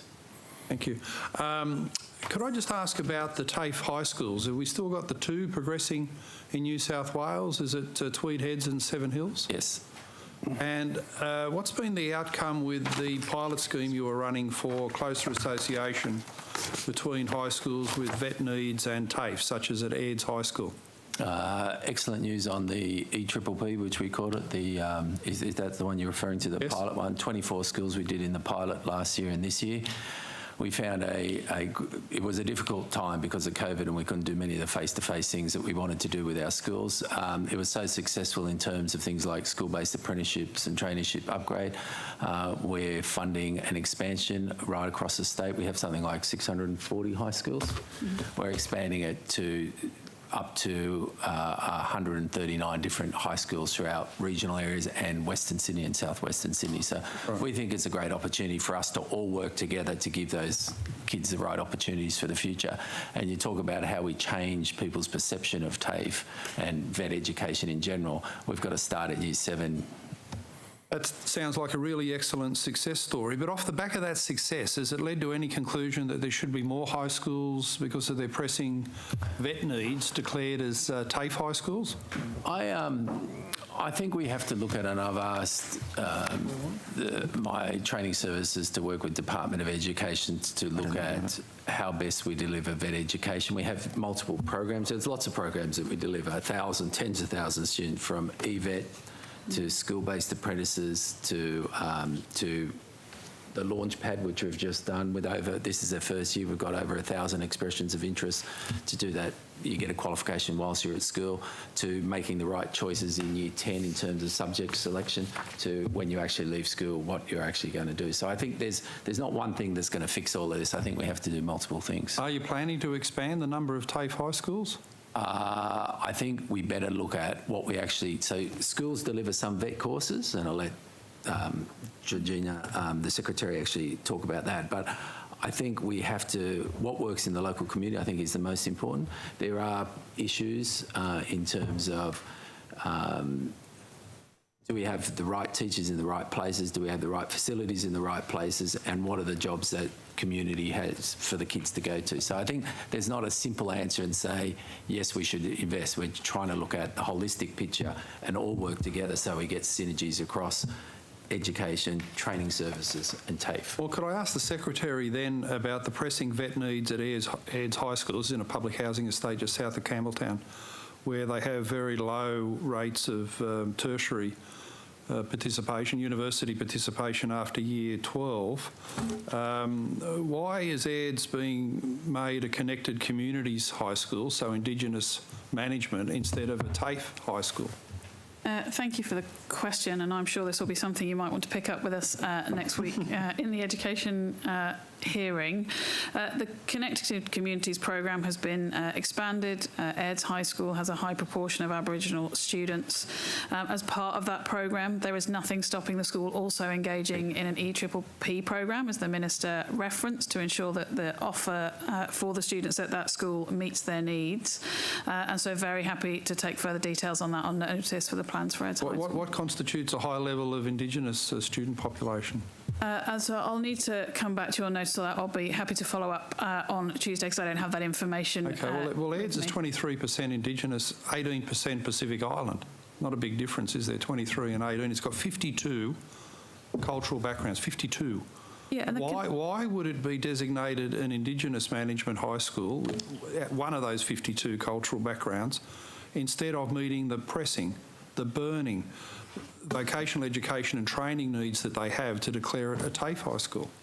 I'm very happy to take the details of AIRDS High School on notice or to return to it next week. We do have, as part of the Connected Communities strategy, one of our aims is to ensure that it is connected for all students, regardless of background, and ensure that we have the services across different government agencies coming to support those schools and those students. So with that programme comes a number of other investments in additional staffing for those schools and the like. And so I'm very happy to provide further details. Okay, well, I hope so. I'll just leave with this observation, though. I visited AIRDS High School to look at the pilot scheme, which showed great promise, and I'm delighted to hear that it's been a success.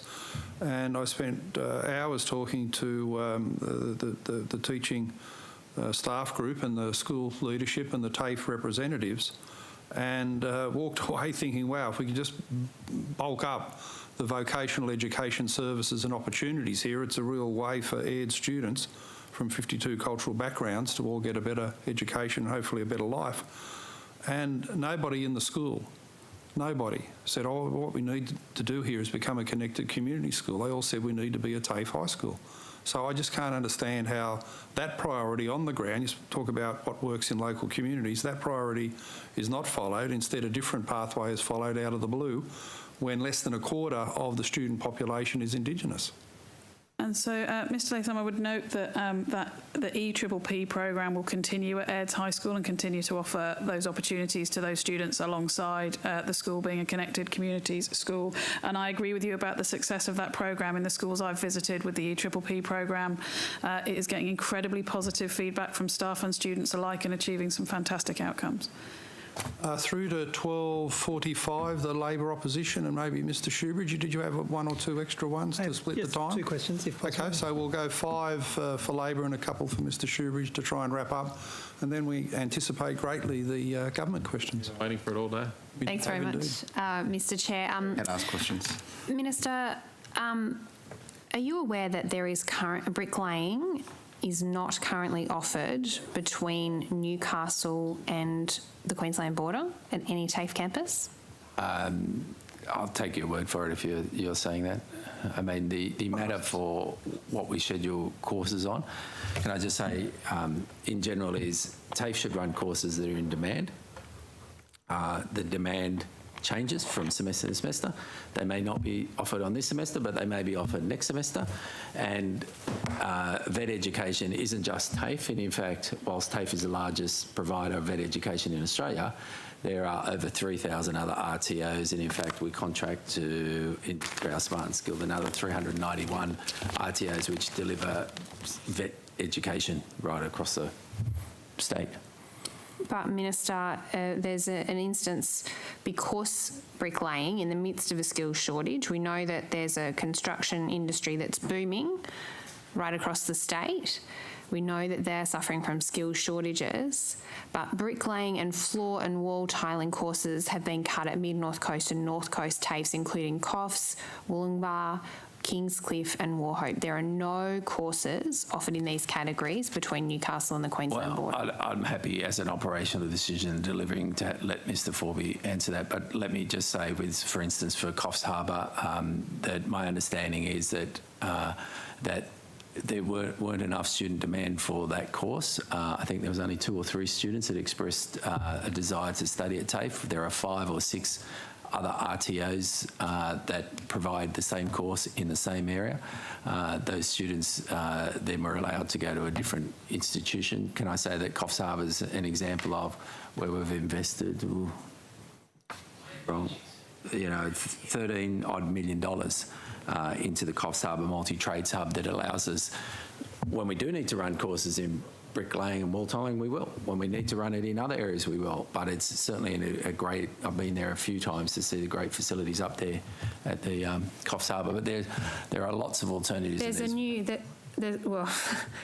a new trades hub, but there was a second-year bricklaying apprentice who was forced to travel between Coffs Harbour and Newcastle. I'm from Foster. I grew up there. I know those lengths are very, very long. It's certainly not safe for a young apprentice to be travelling from Coffs Harbour to Newcastle to be completing their TAFE course. We're in the midst of a skills shortage. The youth unemployment rate on the Mid-North Coast is 13.5%. Will you commit to going away and investigating whether we can offer bricklaying and floor and wall tiling on the North Coast? I think we've looked at it because this was a question that's been on there, and I guess it puts the dilemma of how TAFE can deliver services right across New South Wales, and you're absolutely right. In our regional communities and our remote communities, we can't teach every single course. We already have 650 odd, maybe 700, close to that courses. Every TAFE can't teach everything, but as demand fluctuates, as industries change, we must be able to adapt ourselves to bring courses on, take courses off. What consultation did you undertake before cutting the course? Oh, if you have that, I don't have those details as an operational. The scheduling courses are actually up to TAFE. The minister doesn't sit there and say, I want brick and floor tiling at Granville TAFE. That's not how Yes, but when something like this is drawn to your attention, surely you can actually investigate it. Absolutely, and we've done some work in it, and the demand for both courses over the last 5 years in Coffs Harbour averaged 2 enrolments per year, which, unfortunately, yes, you can teach 2 people, but it is very expensive. That means you can't focus on the main part of your business. So what I'm trying to say is we try and use our resources. Back to that word again, the main part of the business. It's a business operation, is it? No, Mr. Shoebridge has 2 questions. I disagree with you. It is funded by government. It's your words, Minister. I'm sorry. I think it's used as a metaphor for, getting on with using the job. Mr. Shoebridge. Ms. Forby, did you begin a process called mini optimisation this week? Mini optimisation. That name does not. Only with his answers. That name. Well, did you begin a process where you repoint people, changing their reporting lines this week? It's been referred to by some as mini optimisation. I'm not sure what that means, but if we make, are we talking about organisational change or correct? Yeah. I'm not sure what a mini optimisation is. It's not a name that I've ever come across. So maybe if I could ask Ms. Tickle if you, because this falls under Ms. Tickle's area. Ms. Tickle, people are very anxious about mini optimisation that's been kicked off. So can you shed any light? Thank you, Julie Tickle. I'm not aware of mini optimisation. If and when we do repoint employees under different line managers, we consult with those employees before that happens. Change does not just include organisational change. You keep referring to it as job cuts.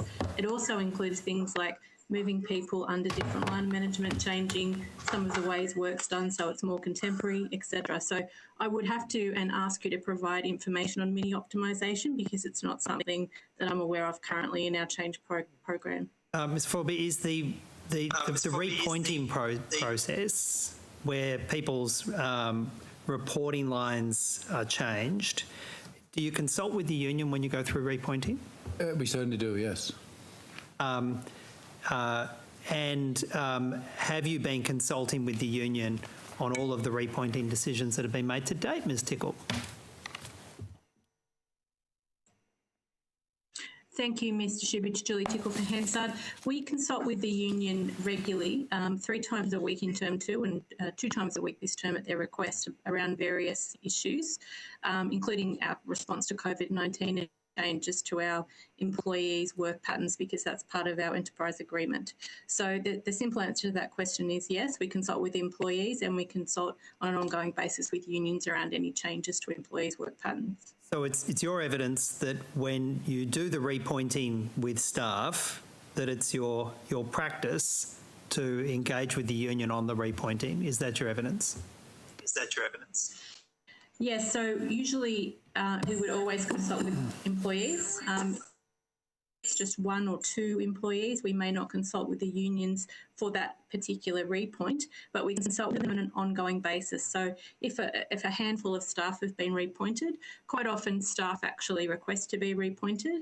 If that happens, we would consult with the union on an ongoing basis, not for small repoints, but for any significant number of people who are repointing under an organisational change program or other, then we would consult with the union as required. Sorry, time's expired.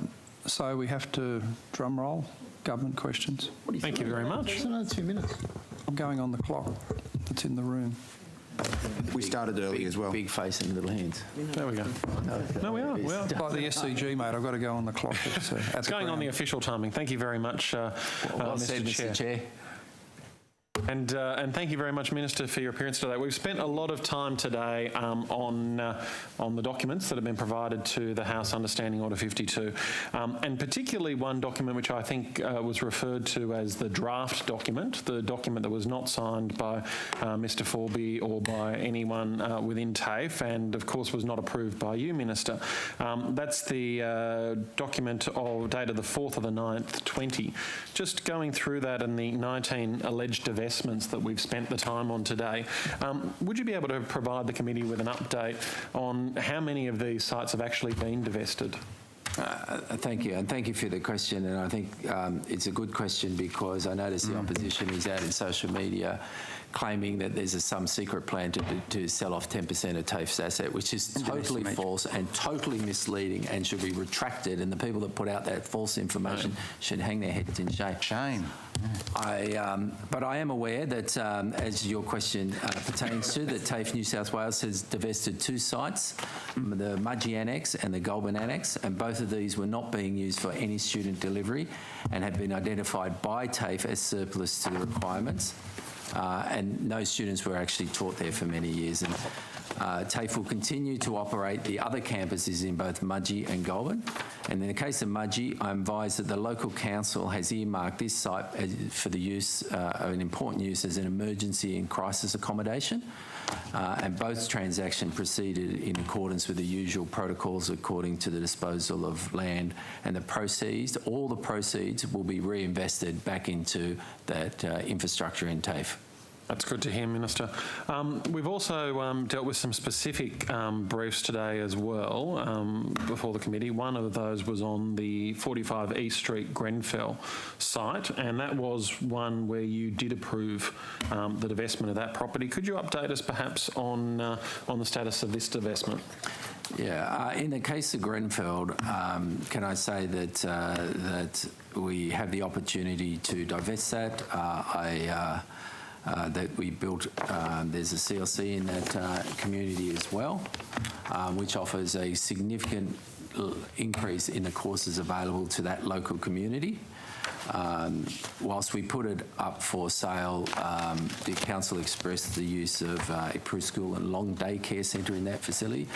Under the strategic framework for disposal of assets, it's proved very difficult to actually move it to that position, so we're still in negotiations how we can actually utilise that abandoned site at the moment for, but we have to go through the right processes, so it's still in a state of flux is probably the best.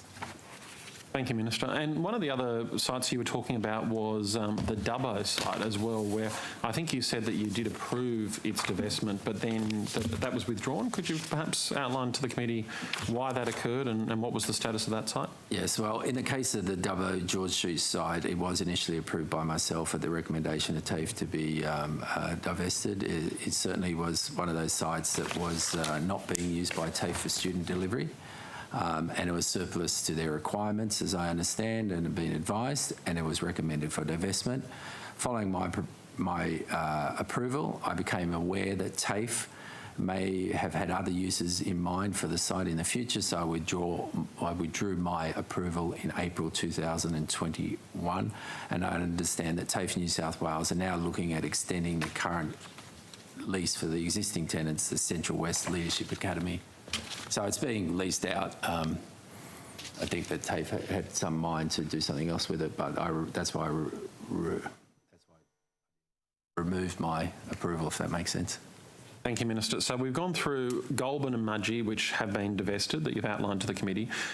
You've, of course, just provided that update in terms of the Dubbo site and, of course, Grenfell. So what's the status of the 15 other sites that were on that list of the 4th of September, 2020?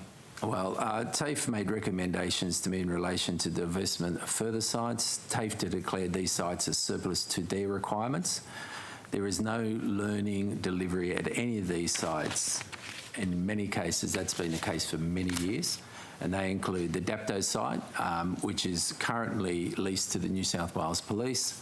The Cogra site, there's 3 sites in Cogra from memory. The Hogben site it's leased to a third party. I think it's an office building, not the main campus, so it's just an office building. The C4 site, which is, from memory, it's leased, the local council manage it as a library. The Crindai site, which I've already ruled out for sale. There's the Trelaw site, Duluthgan site and Randa sites, and I have not approved any of these for divestments, and I certainly won't approve any of these divestments until I fully understand the impacts of the community and satisfied that the impacts will be significantly outweighed by the benefits, and then all the proceeds from these sites will be invested back into TAFE, and that's how we're able to deliver significant amounts of capital expansion in TAFE. The reality is, as we've seen in the testimony before and the documents even Labor supplied, that the $2.4 million worth of capital that was sold off, and in fact 100 times more is invested in this financial, over $250 million invested in capital programs right across the TAFE network. So that's 7 of those 15 remaining sites. What about the 8 other sites? What's the status with them? There's 2 that we've sold and they've been in the public reactions. That's the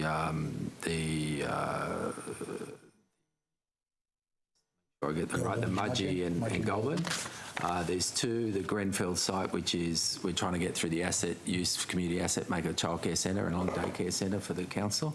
My approval was removed for the Dubbo George Street site because we may have further use for it. And I just went through the list of the Dapto, Cogra, Holborn Street. Yeah. So would it be fair to say that with the 8 other sites that are part of that list, that there's no formal recommendation that has come from the managing director or that was endorsed that you've received? I've not approved any of these divestments, and I won't, as I said, approve them until I are satisfied with but the department's still working on them. Divestment. Well, can I say to you that the department, what we talked to in the first document that you brought up was an internal draft, not approved by the managing director, not approved by the minister. It was an internal working draft. And as I said, I'm proud to say that we will continue to look at opportunities where we can recycle assets, and that's one of the reasons why this government has a strong pipeline, world-beating pipeline of $108 billion in infrastructure, and that's why the economy is performing well. Now, those on the other side will sit there and scoff, and you'll scoff at theirs, but you don't mind it when we have to recycle assets to build further infrastructure. You love to spend the money, but you don't make the tough decisions. I dislike it every time you sell off public assets, to be clear. So you say I don't mind. No, the Greens are Senator, I don't consider you as the opposition. I think that's it from me, Mr. Chair. Thank you very much, Minister, for the clarifications. Okay, thank you, Minister, and to all the officials who participated and the committee members and our staff. Thanks very much for a very interesting and productive committee hearing. I take it we need to now sit down for battle on social